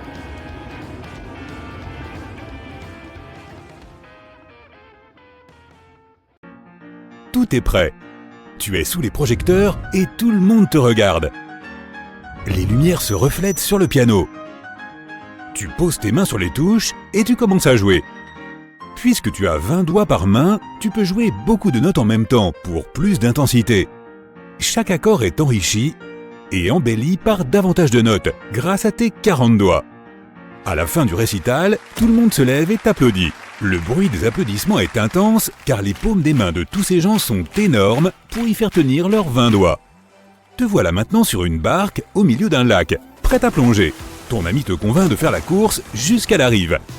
Avec vos 20 doigts sur chaque main et sur chaque pied, vous nagez comme des poissons. Ce sont de véritables gouvernails naturels. Tu gagnes la course, puis tu retournes vers la barque en pagayant avec tes mains et tes pieds. Après la nage, tu pars en randonnée. Tu te trouves face à une belle paroi d'escalade. Tu te prépares et tu places chaque paume sur les pierres devant toi. Tu as une bonne prise car tu peux t'agripper à des pierres dont les gens qui ont 10 doigts ne pourraient jamais se servir pour escalader. Tu arrives au sommet et admires la vue. Un costume bien repassé et un sourire confiant. Tu vas gérer ton entretien. Tu entres dans le bâtiment comme si c'était toi le patron et tu attends que quelqu'un t'accompagne chez le directeur. Tout le monde remarque ton look impeccable et ton attitude confiante. On te fait entrer, tu affiches ton sourire le plus désarmant et tu ajustes ta veste. Tu entres dans la pièce et tu te présentes avec une poignée de main vigoureuse qui épate le directeur. Il veut en savoir plus sur ton compte. Tu quittes le bâtiment. Tu es resplendissante et convaincue d'avoir fait bonne impression. Tu as raison puisqu'il te rappelle peu après pour un deuxième entretien. Ok, tu gères. 20 sacs de courses dans ton coffre et un seul trajet possible. Le chemin est long, plein de virages et de dénivelés. Tu étires tes doigts et fais craquer tes articulations. Tu trouves le bon équilibre pour placer les sacs dans tes mains. Avec tes 20 doigts, tu parviens à prendre plusieurs sacs. 10 par main.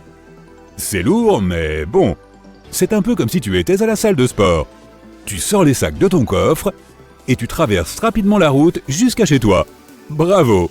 En un trajet, tu as réussi à transporter toutes tes courses sauf un sac. Ah non, autant pour moi. Tu avais mis un sac dans un autre sac. Mais tu dois quand même retourner à la voiture pour fermer ton coffre. Après une longue journée de travail, tu as rendez-vous avec une amie que tu n'as pas vue depuis longtemps.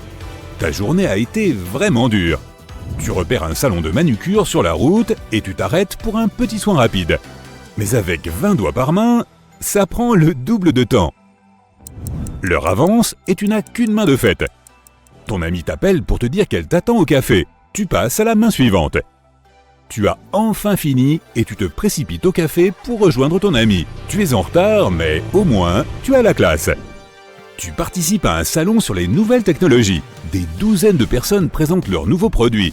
De nombreux téléphones sont plus gros que les téléphones pour les personnes qui ont 10 doigts et 2 mains. Ils ressemblent plus à des mini-tablettes. Tu prends un téléphone et tu le testes.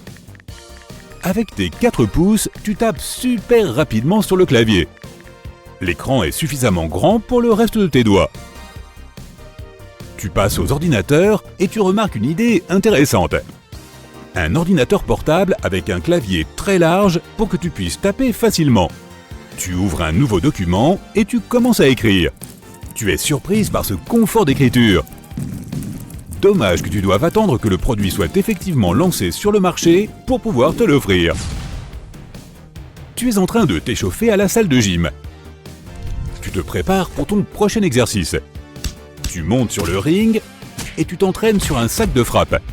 Avec tes 20 doigts par main, chaque coup est plus fort qu'un coup de poing classique.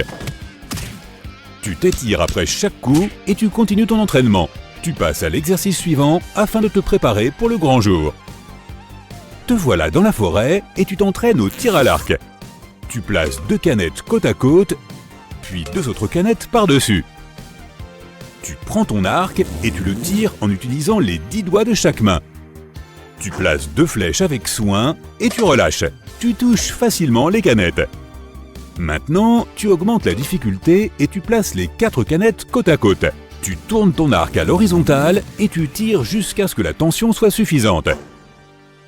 Tu lâches et les flèches partent. C'est encore gagné. Tu touches les 4 canettes sans faire le moindre effort.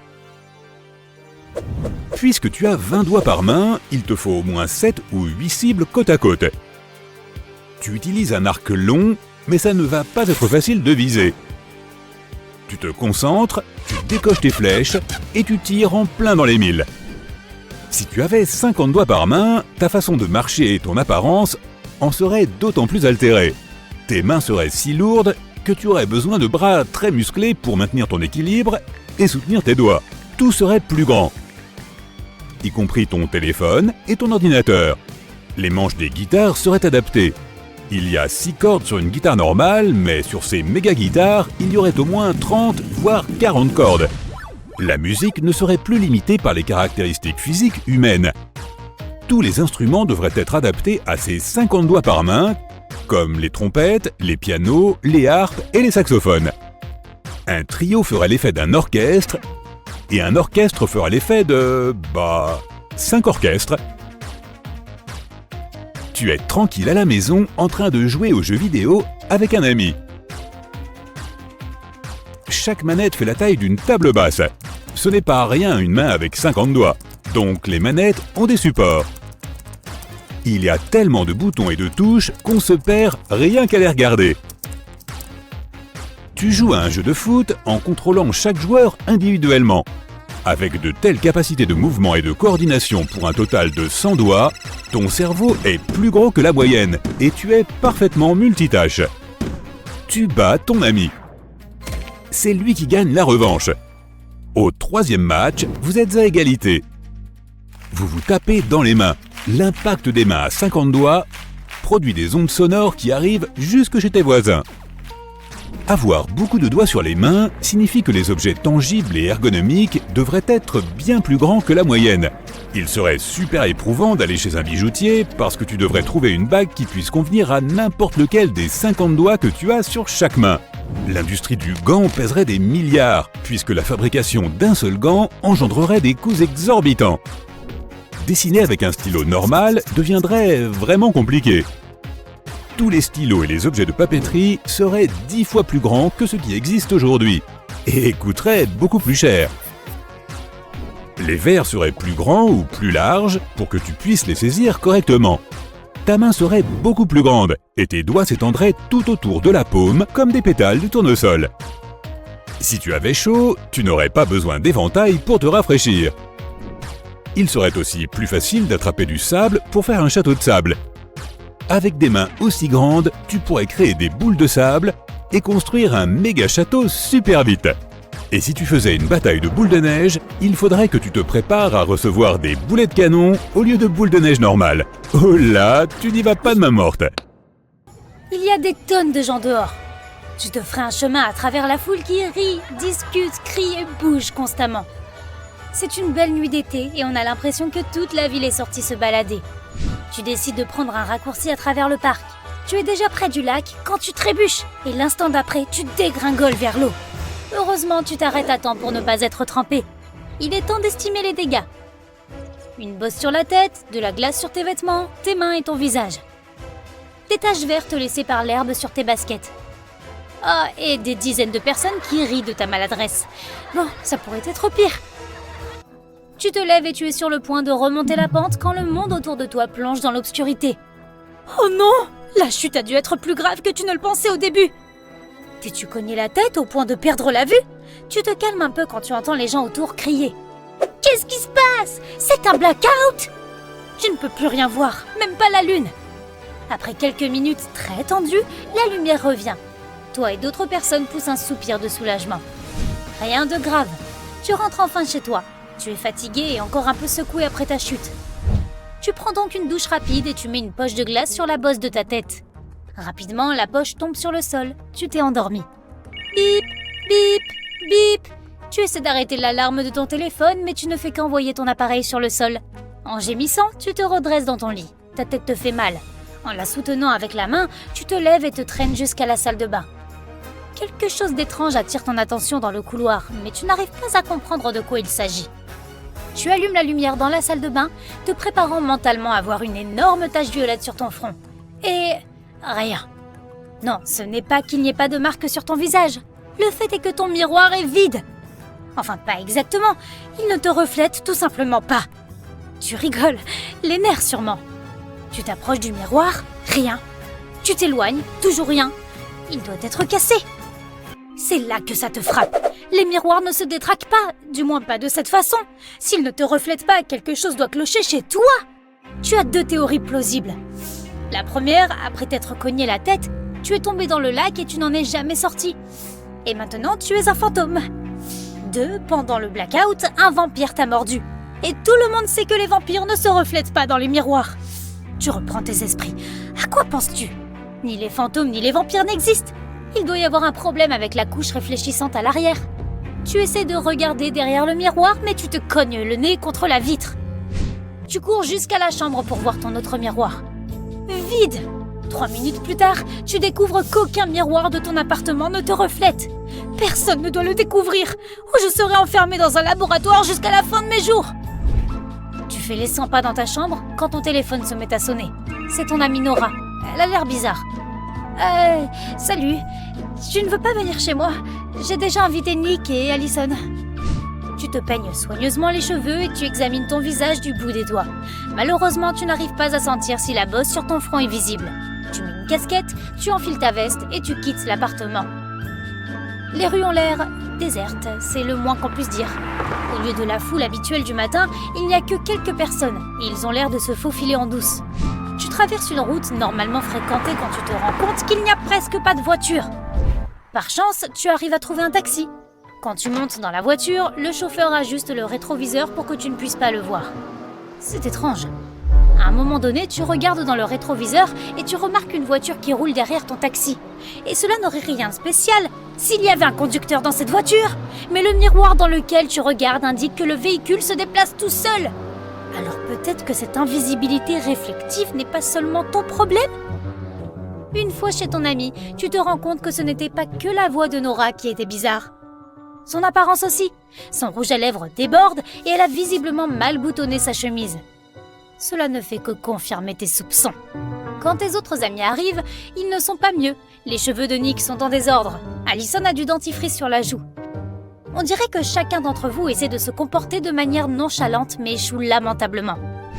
Nora donne à Allison un miroir de poche. Tiens, tu as quelque chose sur le visage. Mais Allison retire brusquement sa main et le miroir tombe sur le sol. Étonnamment, il ne se brise pas. Au lieu de cela, il reste là, ne reflétant rien. Genre, rien du tout. La surface du miroir est floue. Parfois, il semble scintiller, mais c'est tout. Vous bondissez tous lorsque la télévision annonce Flash Info. La présentatrice, la voix tremblante, informe les gens qu'après le blackout de la veille, tous les miroirs ont cessé de refléter quoi que ce soit. Au début, ils ne montraient pas les gens et les autres êtres vivants. Mais il y a 1 heure à peine, ils se sont transformés en téléviseurs cassés. Ils ne font que scintiller et clignoter de façon sporadique. Après plusieurs moments de silence stupéfiant, tes amis commencent à se parler, tous en même temps, vite et fort. Ces nouvelles ahurissantes et tout ce bruit te donnent encore plus mal à la tête. Alors tu te lèves et tu pars. Ce que tu vois dehors te fait froid dans le dos. Il y a au moins 3 accidents de voiture. Plusieurs cyclistes se crient dessus. Un homme est assis sur le trottoir à côté de sa moto tombée. Les rétroviseurs latéraux et arrière sont devenus inutilisables d'un seul coup. Et cela a provoqué une vague d'accidents de la route un peu partout. Tu rentres chez toi et tu t'apprêtes à entrer dans l'ascenseur. Mais lorsque tu regardes à l'intérieur, tu vois le grand miroir du sol au plafond que tu aimais auparavant scintiller et vaciller. Ça te donne la chair de poule et tu décides de prendre les escaliers. Le lendemain matin, ton miroir ne te reflète toujours pas. Te raser devient une tâche bien compliquée. Finalement, tu renonces et tu décides de te laisser pousser la moustache et la barbe. À ce moment-là, tu ne comprends pas encore à quel point l'absence de miroir va te compliquer la vie. Les coiffeurs et les barbiers sont extrêmement demandés. Les fournisseurs de maquillage, au contraire, perdent des tonnes d'argent chaque jour. Les produits de beauté n'ont plus la cote.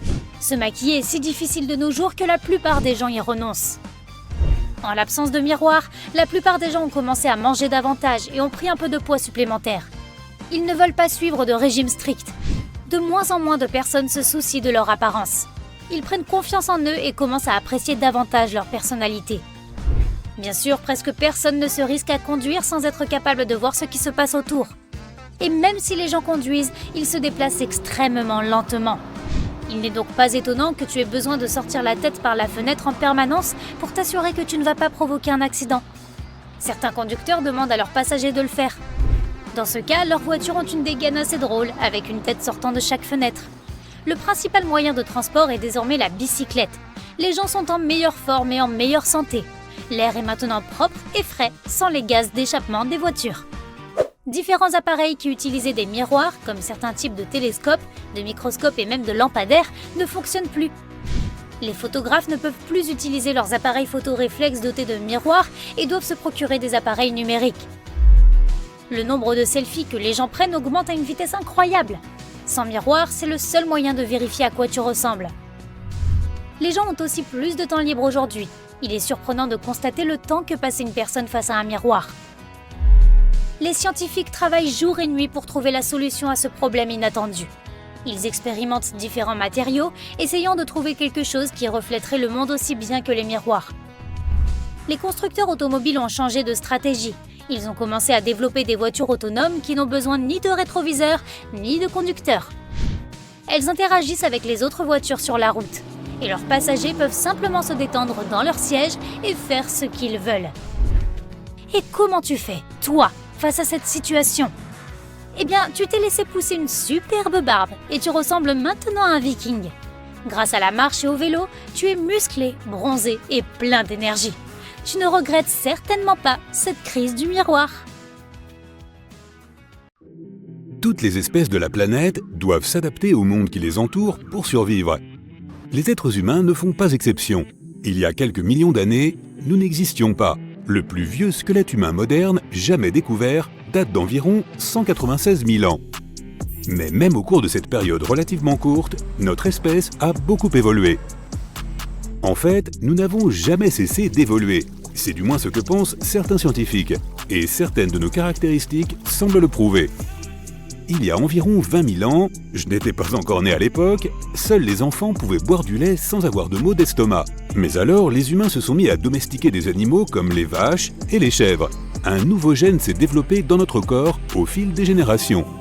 Aujourd'hui, environ un tiers de la population mondiale peut boire du lait à l'âge adulte. En fait, cette capacité s'est développée indépendamment au sein des différents groupes sur toute la planète. De plus, nos mâchoires ne sont pas aussi grandes que celles de nos ancêtres. Elles sont devenues plus petites parce que notre nourriture molle et transformée ne ressemble en rien au régime alimentaire de nos prédécesseurs. Nos dents elles-mêmes ont diminué de taille et certaines ont même complètement disparu. Beaucoup de gens ne développeront jamais de troisième molaire, celles que l'on appelle les dents de sagesse. Mais pour nos ancêtres, ces dents étaient très importantes. Les troisièmes molaires se développent généralement entre 18 et 25 ans. À cet âge, la plupart des dents de nos lointains parents étaient déjà très abîmées. Ces dents de sagesse étaient donc probablement là pour les remplacer. Mais certains petits changements dans l'anatomie humaine n'ont peut-être rien à voir avec l'évolution. Par exemple, les gens sont généralement devenus plus grands au cours des derniers siècles. La cause la plus probable est simplement une meilleure alimentation, ainsi que l'accès aux soins médicaux modernes, et peut-être le basketball. Mais quels changements attendent l'humanité dans l'avenir ? Personne ne peut bien sûr le dire avec certitude, mais les experts ont quelques théories intéressantes. Il est possible par exemple que nous devenions plus petits en nous adaptant à la vie sur notre planète surpeuplée. Des études ont montré que les personnes de petite taille consomment beaucoup moins d'énergie et de ressources que les personnes plus grandes. À l'époque des chasseurs-cueilleurs, les humains se croisaient assez peu souvent dans leur vie de tous les jours. Aujourd'hui, il nous faut nous adapter à vivre dans des villes très peuplées. Et qui sait, peut-être qu'avec un peu de temps, nos gènes réagiront à ce changement et que nous deviendrons moins grands. Il est également possible que les gens se ressemblent de plus en plus. L'homme moderne voyage beaucoup. À mesure que les différents groupes humains se rencontrent et font des enfants, nos gènes se mélangent. Dans l'avenir, certaines caractéristiques physiques pourraient donc devenir plus rares. Nous aurions le plus souvent la peau et les cheveux foncés, et les taches de rousseur ou les yeux bleus pourraient devenir moins courants. Certains scientifiques pensent que l'évolution ne jouera pas du tout un rôle important dans notre avenir. Contrairement à nos ancêtres qui vivaient il y a des millions d'années, notre culture repose essentiellement sur la coopération et la technologie moderne. Nous n'avons donc plus besoin de lutter si durement pour survivre. De ce fait, il se peut que nous arrêtions de nous développer en tant qu'espèce et que nous restions à peu près inchangés. Mais si notre évolution se poursuit, il y a des chances que nous devenions plus complexes et plus intelligents. En raison des progrès technologiques, la façon dont nous faisons face aux problèmes pourrait dépendre davantage de notre intelligence que de nos capacités physiques. Notre cerveau pourrait donc devenir plus gros. C'est peut-être déjà le cas. Le mien en tout cas n'arrête pas de grossir. Des mesures effectuées par des scientifiques ont montré que le crâne des Américains est globalement de plus en plus large. La place qui occupe le cerveau a augmenté approximativement de la taille d'une balle de tennis. Ou peut-être que c'est le contraire qui va se produire, et que notre cerveau va rétrécir. Cette tendance existe en fait depuis longtemps. Certaines personnes pensent que le cerveau humain masculin a rétréci au cours des 20 000 dernières années. Tu n'as qu'à demander aux femmes. S'il rétrécit au même rythme au cours des 20 000 prochaines années, il va finir par avoir la même taille que celui de nos ancêtres qui vivaient il y a environ 2 millions d'années. Mais est-ce que ça veut dire que nous devenons moins intelligents ? Un gros cerveau n'est pas toujours synonyme de grande intelligence. Il est possible que nous évoluions simplement pour avoir des cerveaux petits, mais super efficaces. Selon une autre théorie, notre corps pourrait apprendre à utiliser les calories que l'on trouve dans la restauration rapide. Les pizzas, les frites et les beignets contiennent des acides gras trans. Ces composés sont difficiles à digérer pour notre organisme. Mais que se passerait-il si les humains du futur réussissaient à s'adapter à ce genre de nourriture, en mangeant pendant suffisamment longtemps ? Après tout, c'est déjà arrivé avec le lait. Dans quelques milliers d'années, on pourrait développer des gènes capables de décomposer les acides gras trans et d'en absorber quelque chose de sain. Si on aime toujours les hamburgers et les frites, bien sûr. Donuts. L'humanité du futur pourrait avoir moins de poils que nous n'en avons aujourd'hui. Les poils étaient très importants pour nos ancêtres. Ils aidaient à réguler la température de leur corps, les réchauffant dans les climats froids et les rafraîchissant dans les environnements chauds. Même aujourd'hui, nous avons encore pratiquement autant de poils qu'un grand nombre de singes. Mais certains scientifiques ont fait remarquer que nos poils sont loin d'être aussi importants pour notre survie qu'ils l'étaient autrefois. Puisque nous disposons maintenant de systèmes de chauffage et de vêtements modernes pour n'importe quel environnement, il est possible que dans quelques temps, nous devenions beaucoup moins poilus. Les rasoirs et les centres d'épilation seront chose du passé. Pourtant, nos poils nous servent encore à beaucoup de choses. Nos cils protègent nos yeux de la poussière et nos sourcils les gardent à l'abri de la sueur. Environ 6% des gens peuvent faire rapidement vibrer leurs globes oculaires d'avant en arrière. Cela ne signifie pas que quelque chose cloche avec leurs yeux, c'est juste un tour unique qu'ils sont capables d'exécuter. Tes os sont conçus pour être très sollicités quotidiennement et certains d'entre eux peuvent absorber 2 ou même 3 fois ton poids. C'est impressionnant, mais tes dents sont encore plus solides. Lorsque tu mords quelque chose, les dents peuvent exercer une pression incroyable, jusqu'à 90 kg. D'ailleurs, l'émail est considéré comme une partie de ton système squelettique. Ton estomac a une contenance assez incroyable, jusqu'à 2 litres de liquide, soit l'équivalent d'une grande bouteille de Coca-Cola. Il est assez difficile d'estimer la quantité d'aliments durs que tu peux faire entrer dans ton estomac, car les aliments sont transformés par tes dents avant d'arriver à l'intérieur. Il n'y a certainement pas assez de place pour une dinde, mais un poulet de bonne taille pourra probablement y entrer. Chaque fois que tu fais tourner la main, les os à l'intérieur se croisent. Tiens ton avant-bras et vérifie. Maintenant, sais-tu où se trouve exactement ton estomac ? Si tu penses qu'il est dans ton ventre, désolé, mais tu te trompes. Il est ici, caché entre tes côtes. Tu sais sans doute déjà que ton corps est composé d'environ 60% d'eau. Mais ce qui est moins connu, c'est que tes os y participent aussi. Environ 25% de la masse osseuse humaine est composée d'eau. Les scientifiques pensent que l'appendice est voué à disparaître. Personne ne sait vraiment pourquoi nous en avons besoin, mais certains chercheurs affirment qu'il a aidé nos ancêtres à assimiler l'écorce d'arbres qu'ils mangeaient.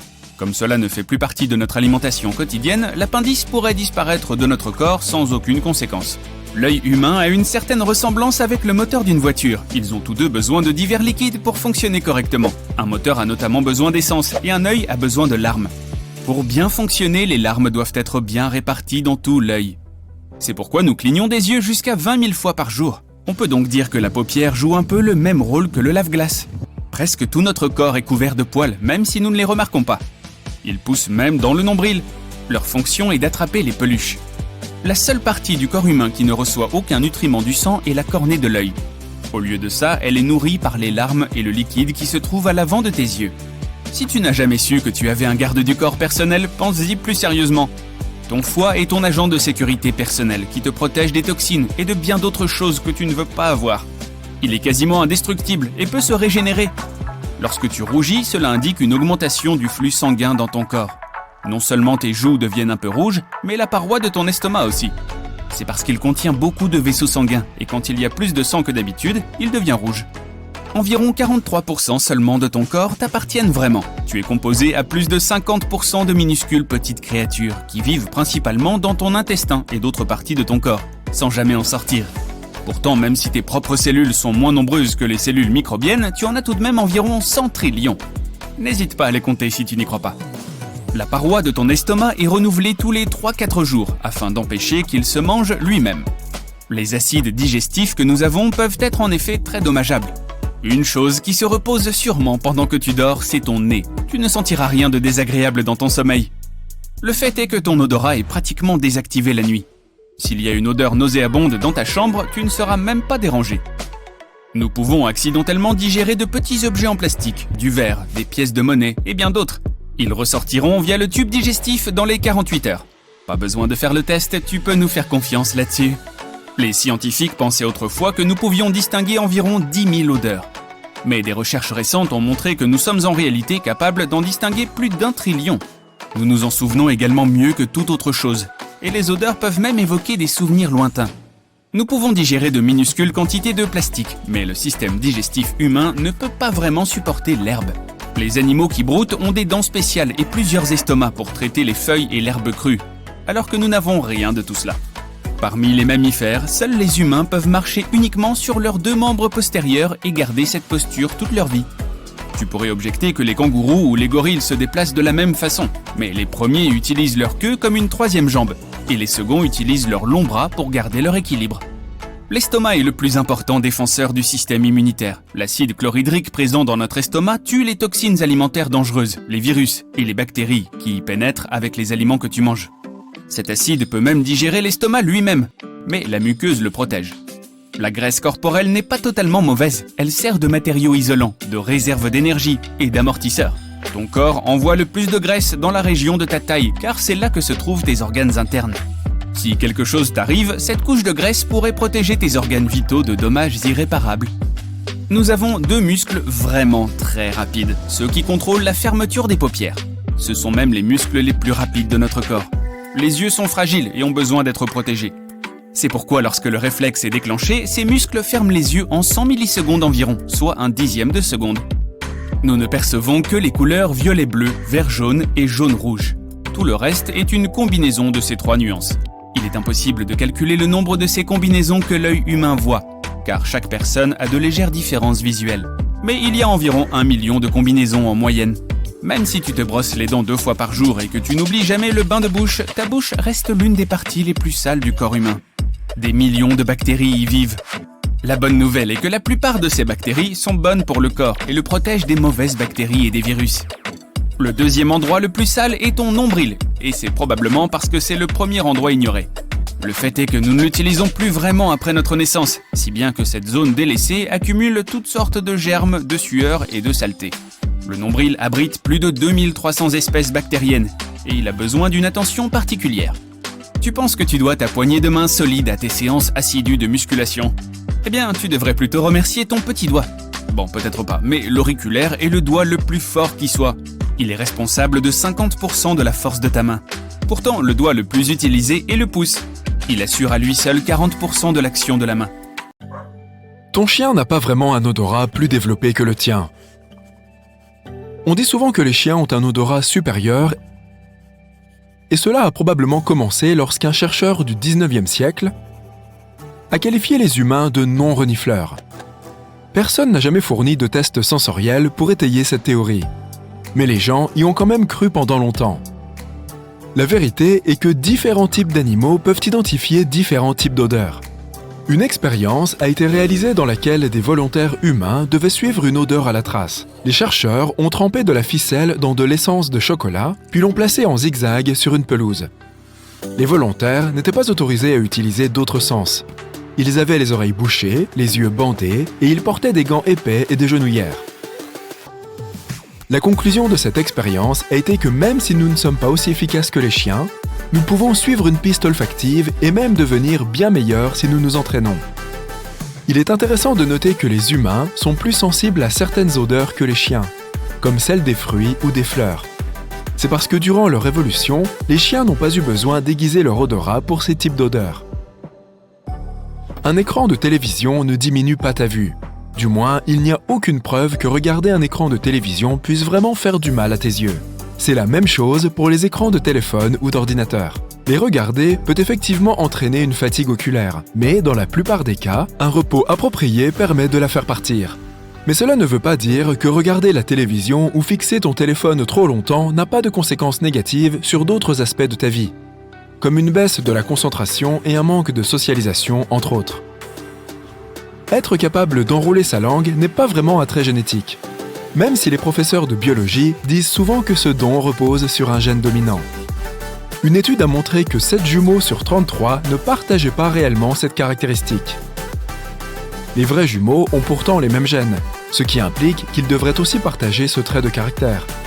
Mais ce n'est pas le cas, ce qui signifie que les gènes ne sont probablement pas le facteur qui décide si tu seras capable d'enrouler ta langue. Mais ce mythe existe toujours, même s'il a été démystifié il y a plus de 6 décennies. Tu vas attraper un rhume si tu sors avec les cheveux mouillés. C'est encore un mythe. Pour attraper un rhume, il faut qu'un virus pénètre dans ton corps. De plus, les cheveux mouillés ne te rendent pas plus attirant pour les différents microbes qui se cachent autour de toi. Les gens le croient surtout parce que 1. Ils l'ont entendu de leurs parents, et 2. Ils associent le fait de sortir avec les cheveux mouillés à celui de tomber malade, car on est généralement plus exposé aux microbes quand on est dehors. Il n'existe pas de personnes dont les articulations vont dans les deux sens. Certaines personnes ont effectivement des parties de leur corps qui sont très souples, ce qui leur permet, par exemple, de toucher leur menton avec leur coude ou de plier leurs doigts vers l'arrière. On qualifie parfois cela de double articulation, comme si le secret résidait dans une charnière supplémentaire quelque part. Mais ce n'est pas le cas. Ces personnes ont des articulations simples, mais leurs os peuvent avoir des extrémités de forme inhabituelle, ou bien leur tissu conjonctif peut être très souple. Il semble que l'appendice soit utile après tout, malgré sa réputation de tube intestinal inutile qui ne va pratiquement nulle part. L'appendice pourrait en réalité être un réservoir de bactéries, mais un réservoir bon et utile. Il stocke des microbes qui aident notre corps lorsqu'il lutte contre certains problèmes et maladies. Au début de notre vie, l'appendice nous aide aussi dans le processus de formation des globules blancs, ainsi que de certains types d'anticorps. Sais-tu où se trouve ton estomac? Question facile, n'est-ce pas? Mais non, il n'est probablement pas là où tu le penses. La plupart des gens pensent qu'il se cache quelque part derrière le nombril. En réalité, il se trouve un peu plus haut dans l'abdomen, posé sur le reste de l'intestin. Voici comment le trouver. Cherche le point où tes côtes inférieures se rejoignent au milieu. Maintenant, descends d'environ 3 largeurs de doigts, puis de 3 sur ta gauche. Tu devrais être juste au-dessus du milieu de ton estomac. Tu n'as pas de section gustative sur ta langue. Cette cartographie de la langue est probablement apparue au début du XXe siècle parce que des scientifiques ont découvert des différences infimes dans l'intensité que devait avoir un goût pour être détecté dans différentes zones de la bouche. Cette étude a donné lieu à un mythe selon lequel chaque partie de la langue était responsable de différents goûts. En réalité, tous les types de papilles gustatives sont répartis dans toutes les zones de la bouche. Et elles peuvent détecter chaque goût. Cela inclut aussi l'umami, qui a aujourd'hui sa place parmi les 4 goûts traditionnels: sucré, salé, amer et acide. Nous n'utilisons pas seulement 10% de notre cerveau, nous en utilisons bien plus, même lorsque nous dormons. Des scientifiques ont testé cette affirmation et l'une des méthodes qu'ils ont utilisées consistait à mesurer l'activité cérébrale pendant qu'une personne effectuait diverses tâches. Le cobra royal, la veuve noire, le frelon géant, le scorpion et le taon. Ils peuvent tous mordre, piquer et injecter du venin dans ton corps. Cela fait généralement mal, tu ressens des sensations de brûlure, ton corps peut réagir de manière imprévisible. Mais si tu te dépêches, les médecins t'aideront. L'endroit de la piqûre te fera mal pendant quelques jours, mais ensuite, tu l'oublieras. Mais que se passe-t-il si tu reçois une piqûre que tu ne pourras jamais oublier, causée par une plante insignifiante ? Tu ne remarqueras peut-être même pas que tu la touches, mais ton corps réagira immédiatement. Le simple fait d'approcher cette plante peut provoquer des étouffements et de la toux. Tes yeux vont se mettre à pleurer, mais si tu la touches accidentellement, eh bien, la douleur durera plusieurs jours, semaines, mois ou plusieurs années. Même après une longue période, cette sensation désagréable peut revenir à des moments inattendus. Tu te souviendras de ta rencontre avec cette plante pour le reste de ta vie, c'est certain. Et ce n'est pas d'un cactus avec des aiguilles pointues dont je parle. Ce n'est pas non plus du sumac vénéneux. À première vue, il s'agit d'un buisson vert ordinaire aux larges feuilles. La bonne nouvelle est que cette plante ne pousse que dans certaines régions d'Australie. On l'appelle le Gympie Gympie. Des chercheurs d'or l'ont découverte en 1860 près de la ville de Gympie. Et c'était très probablement une découverte très désagréable. Avant de partir en forêt à la recherche de cette plante, tu dois mettre un masque de protection. Il est préférable d'opter pour un masque à gaz ou un respirateur, des vêtements épais et des bottes solides. Rentre ton pantalon dans tes bottes, porte des gants de protection et te voilà prêt. Il n'est pas nécessaire d'aller très loin dans la nature. Cette plante pousse à la lisière de la forêt, près des ruisseaux. Tu passes par quelques arbres et tu te rapproches de l'eau. Là, dans un fourré dense, tu remarques ce dangereux buisson. Il peut atteindre jusqu'à 3 mètres de haut, et ses feuilles vert foncé en forme de cœur, au bord déchiqueté, peuvent atteindre 0,5 mètres de large. Cette plante peut facilement être confondue avec l'ortie ou la bardane. La seule chose qui peut t'aider à identifier le Gympie Gympie est une fine couche de duvet qui recouvre ses feuilles. C'est comme s'il t'encourageait à le caresser. Mais ne tombe pas dans ce piège, ce n'est pas un duvet tout doux. Ce sont de minuscules poils toxiques. Ils ne sont pas seulement sur les feuilles, mais volent aussi autour de la plante. Si tu retires ton masque à gaz, tu auras l'impression que du poivre moulu est entré dans ton nez. Tu auras alors une crise d'éternuement incontrôlable. Ton nez te démangera, tu auras du mal à respirer et ta langue gonflera. Tu auras l'impression que tes yeux sont en feu, et si tu restes là pendant un certain temps, cette plante pourra sérieusement nuire à ta santé. Pendant de nombreuses années, le Gympie Gympie a causé d'énormes problèmes aux bûcherons et aux chasseurs. Même lorsqu'ils connaissaient son existence, ils la touchaient souvent accidentellement en travaillant. Cela suffisait à rendre les gens malades pendant plusieurs semaines. Il y a eu des cas où les piqûres ont fait mal pendant des décennies. Un homme a affirmé avoir ressenti des douleurs pendant 2 ans après avoir touché la plante. Il éprouvait des sensations extrêmement désagréables chaque fois qu'il prenait une douche froide. Les gens comparent cette sensation à la piqûre de 30 guêpes simultanément. Et le pire, c'est que les médecins ne peuvent pas vraiment t'aider dans cette situation. Même une vieille feuille séchée posée sur le sol présente un grave danger. Tu peux laisser tomber ton téléphone ou ton gant, essayer de le ramasser et toucher accidentellement la feuille de Gympie Gympie. Pour l'étudier, il faut prendre une feuille avec une pince à épiler et la mettre dans un récipient sous vide. C'est fait. Tu peux maintenant transporter ton échantillon au laboratoire et révéler son secret. Le Gympie Gympie est l'une des 6 espèces d'arbres urticants originaires d'Australie. Il pousse au soleil, entouré d'autres plantes. Et plus surprenant encore, il y a des trous dans ses feuilles. Mais avant de découvrir quelles créatures se nourrissent de l'une des plantes les plus dangereuses au monde, étudions son poison.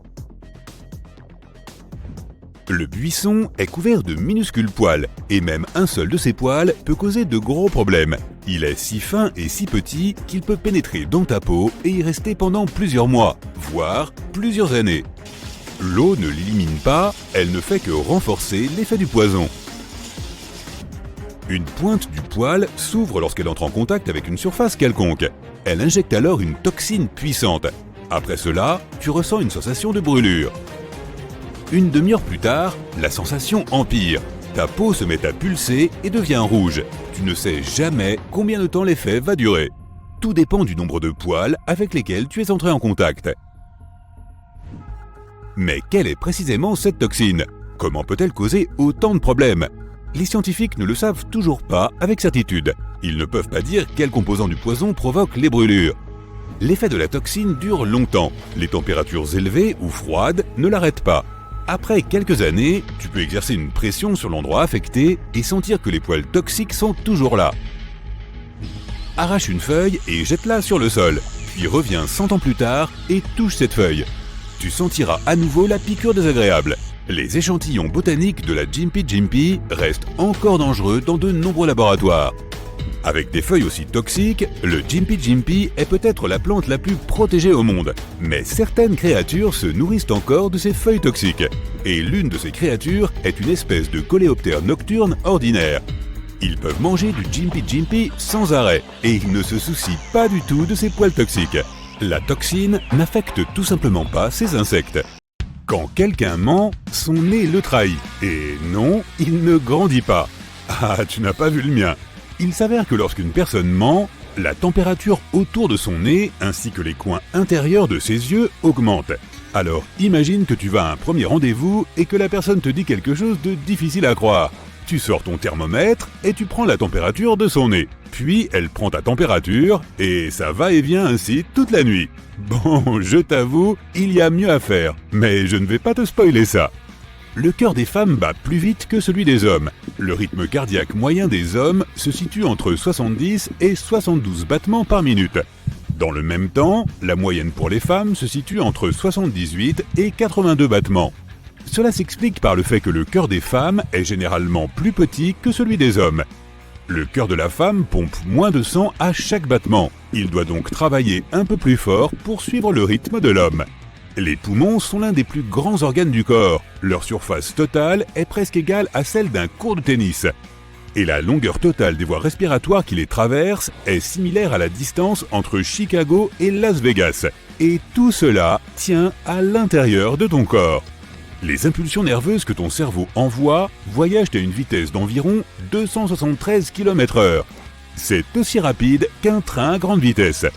La quantité de nourriture consommée par un humain normal au cours de sa vie pèse autant que 8 éléphants d'Asie. Il n'est pas surprenant que nous passions environ 4 ans de notre vie à manger. Nous nous débarrassons de notre peau car elle sert de nourriture aux champignons, aux bactéries et à d'autres organismes dont nous voulons absolument nous éloigner. Nous nous débarrassons d'environ 600 000 particules de peau par heure. C'est pourquoi on me traite de poussière. La couleur de tes yeux provient d'un pigment appelé mélanine. Les personnes aux yeux bruns ont plus de mélanine que celles aux yeux verts. Le sang de ton corps se déplace à une vitesse de 6,4 km/h et atteint ton cerveau en quelques secondes seulement. Certaines personnes peuvent entendre le bruit de leur globe oculaire qui bouge. C'est une maladie rare appelée syndrome de déhiscence des canaux. Elle provoque l'amplification de tous les sons à l'intérieur du corps. Un homme a décrit cela comme entendre ses yeux gratter comme du papier de verre chaque fois qu'ils bougent dans leur orbite. Waouh! Alors je suppose que regarder un match de tennis doit vraiment faire beaucoup de bruit. Lorsque tu vois une personne te sourire, tu sais ce qu'elle ressent, ce qui peut t'inciter à faire de même. Il en va de même pour les bâillements. C'est aussi une sorte de moyen inconscient pour notre cerveau de créer des liens sociaux avec les personnes qui bâillent. Les dents de sagesse avaient autrefois un rôle important. C'était la 3e paire de molaires que nous utilisions pour écraser la viande et d'autres aliments durs dans nos bouches. Lorsque notre cerveau a grandi et que nous avons commencé à manger des aliments plus mous, la structure de la mâchoire a changé, ce qui signifie que nous n'avions plus besoin de ces dents-là. Et c'est pour ça qu'on a perdu de notre sagesse. Non, ce n'est pas pour ça. Quand tu es éveillé, ton cerveau produit de l'électricité. La quantité réelle se situe entre 15 et 25 watts. C'est suffisant pour alimenter une lampe LED. L'électricité provient de la transmission par le cerveau de millions de messages dans tout le corps à chaque seconde. C'est grâce à ces messages que ton cerveau demande à tes bras de bouger, par exemple. Pense à ton corps comme à une autoroute ultra rapide pour les signaux électriques. Tes dents sont la seule partie de ton corps qui ne peut pas se réparer toute seule. C'est pourquoi les dentistes existent. Mais l'émail dont elles sont recouvertes est l'un des éléments les plus résistants du corps humain. Les scientifiques ont remarqué que les personnes ayant de grandes pupilles sont plus aptes à résoudre des problèmes. Ces individus peuvent également mieux se concentrer et ne pas se laisser distraire. Tu disais ? Même leur mémoire est plus précise. Nous ne connaissons pas encore les raisons de ce phénomène, mais beaucoup de gens pensent que c'est parce que la pupille est liée à un endroit du cerveau qui déclenche les capacités mentales. Quoi ? Les humains peuvent utiliser l'écholocation comme les baleines ou les chauves-souris. Certains aveugles peuvent obtenir des informations sur leur environnement par des sortes de flashs en relief 3D et ont un sens aigu de la texture et de la densité. Ils obtiennent des informations grâce aux ondes sonores. Notre cerveau les traite différemment des ondes lumineuses. L'écholocation utilise certaines parties du cerveau que les voyants utilisent pour la vision. Waouh! Ce type est devenu célèbre sur Internet pour son look pas très attirant, disons. Mais la compétition n'était pas très équitable. On parle du seul et unique, le blobfish. Cette chose était autrefois exposée dans un aquarium ressemblant à une tache visqueuse. Mais sous l'eau, dans son habitat naturel, il ressemble à n'importe quel autre poisson. C'est un habitant des grands fonds marins qui vit au large des côtes australiennes. Le blobfish se développe à environ 900 mètres sous la surface. À ces profondeurs, la pression est 120 fois plus élevée que ce à quoi toi et moi sommes habitués. En fait, seuls des sous-marins très robustes peuvent aller aussi profond. Cette créature flottante n'a pas de squelette ni de muscles. Au lieu de cela, elle a une chair gélatineuse qui lui permet de résister à l'extrême pression sous-marine. Tu ne trouveras pas non plus de grands requins blancs dans n'importe quel aquarium. Dans le passé, beaucoup ont essayé d'intégrer de grands requins blancs aux côtés d'autres spécimens dans leurs aquariums. Mais cela n'a jamais fonctionné. Ils ne mangeaient plus et avaient même du mal à nager. Ce n'est pas non plus une bonne affaire. Il est trop coûteux de garder le grand blanc, car il requiert des millions de litres d'eau. Ces poissons n'aiment pas rester longtemps au même endroit. Ils préfèrent les eaux libres où ils peuvent nager sur de grandes distances. On n'en a pas vu un seul en captivité depuis les années 70. Le saola, plus connu sous le nom de licorne asiatique, a été découvert en 1992. Il vit sur les pentes des monts Annamit, entre le Laos et le Vietnam. Il ressemble à une antilope, mais les tests génétiques ont montré qu'il est plus proche des vaches. Le saola est l'un des grands mammifères les plus rares au monde. Des études estiment qu'il n'en reste que 70 à 750 dans la nature. Oui, c'est une fourchette assez large. Les experts ne peuvent pas obtenir un chiffre plus précis car ils sont impossibles à repérer. Seuls 2 d'entre eux ont été capturés et étudiés. Passons aux licornes marines, les narvals. On dénombre plus de 80 000 de ces créatures qui sont toutefois presque menacées d'extinction. Ils ont de longues et étroites défenses qui dépassent de leur tête. Cette défense qui ressemble à celle d'une licorne est en fait une dent qui peut atteindre 3 mètres de long. Ils appartiennent à la famille des baleines, mais contrairement à leurs cousines, ils ne migrent pas. Les narvals passent leur vie dans les eaux arctiques du Groenland, du Canada, de la Norvège et de la Russie. Ils vivent jusqu'à 50 ans dans la nature, mais ils ne peuvent pas survivre en captivité, donc si tu veux en voir un dans la vie réelle, inutile d'aller au zoo. Contrairement aux autres créatures de la liste, les hirondelles sont très communes. Tu reconnaîtras peut-être ce joli oiseau à ses magnifiques plumes bleues qui courent de la tête à la queue. Mais même si c'est une des espèces les plus répandues, elle n'est pas adaptée aux zoos. Elles mangent à la volée, littéralement, et attrapent leur nourriture dans les airs. C'est pourquoi elles ne se nourrissent que d'insectes volants. Elles ont besoin de vivre dans de grandes volières avec beaucoup d'espace pour voler, et la plupart des zoos ne peuvent pas leur fournir cela. Tu trouveras en revanche beaucoup de gorilles des plaines en captivité. On ne peut pas en dire autant des gorilles de montagne. Ces derniers ont des poils plus longs et ils sont plus gris que bruns. Il n'y en a qu'un millier dans la nature, ce qui en fait une espèce menacée. Les gorilles de montagne passent généralement un quart de leur journée à manger. Dans les années 60 et 70, il y a eu de nombreuses tentatives pour les capturer et créer une population en captivité. Mais cela s'est avéré impossible. On pense qu'ils ne sont pas heureux dans des environnements clos en raison de leurs besoins alimentaires particuliers. Enfermés, la santé des gorilles déclinait sensiblement. Un autre problème aurait pu être le stress. Aujourd'hui, il n'y a plus aucun gorille de montagne dans aucune installation. En plongeant à nouveau dans l'eau, on trouve le calamar géant. Véritable monstre qui a inspiré la légende du Kraken, cette créature reste un mystère pour les scientifiques.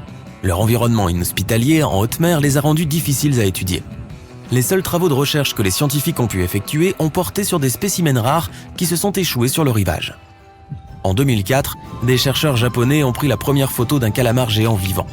2 ans plus tard, ils ont réussi à en remonter un à la surface.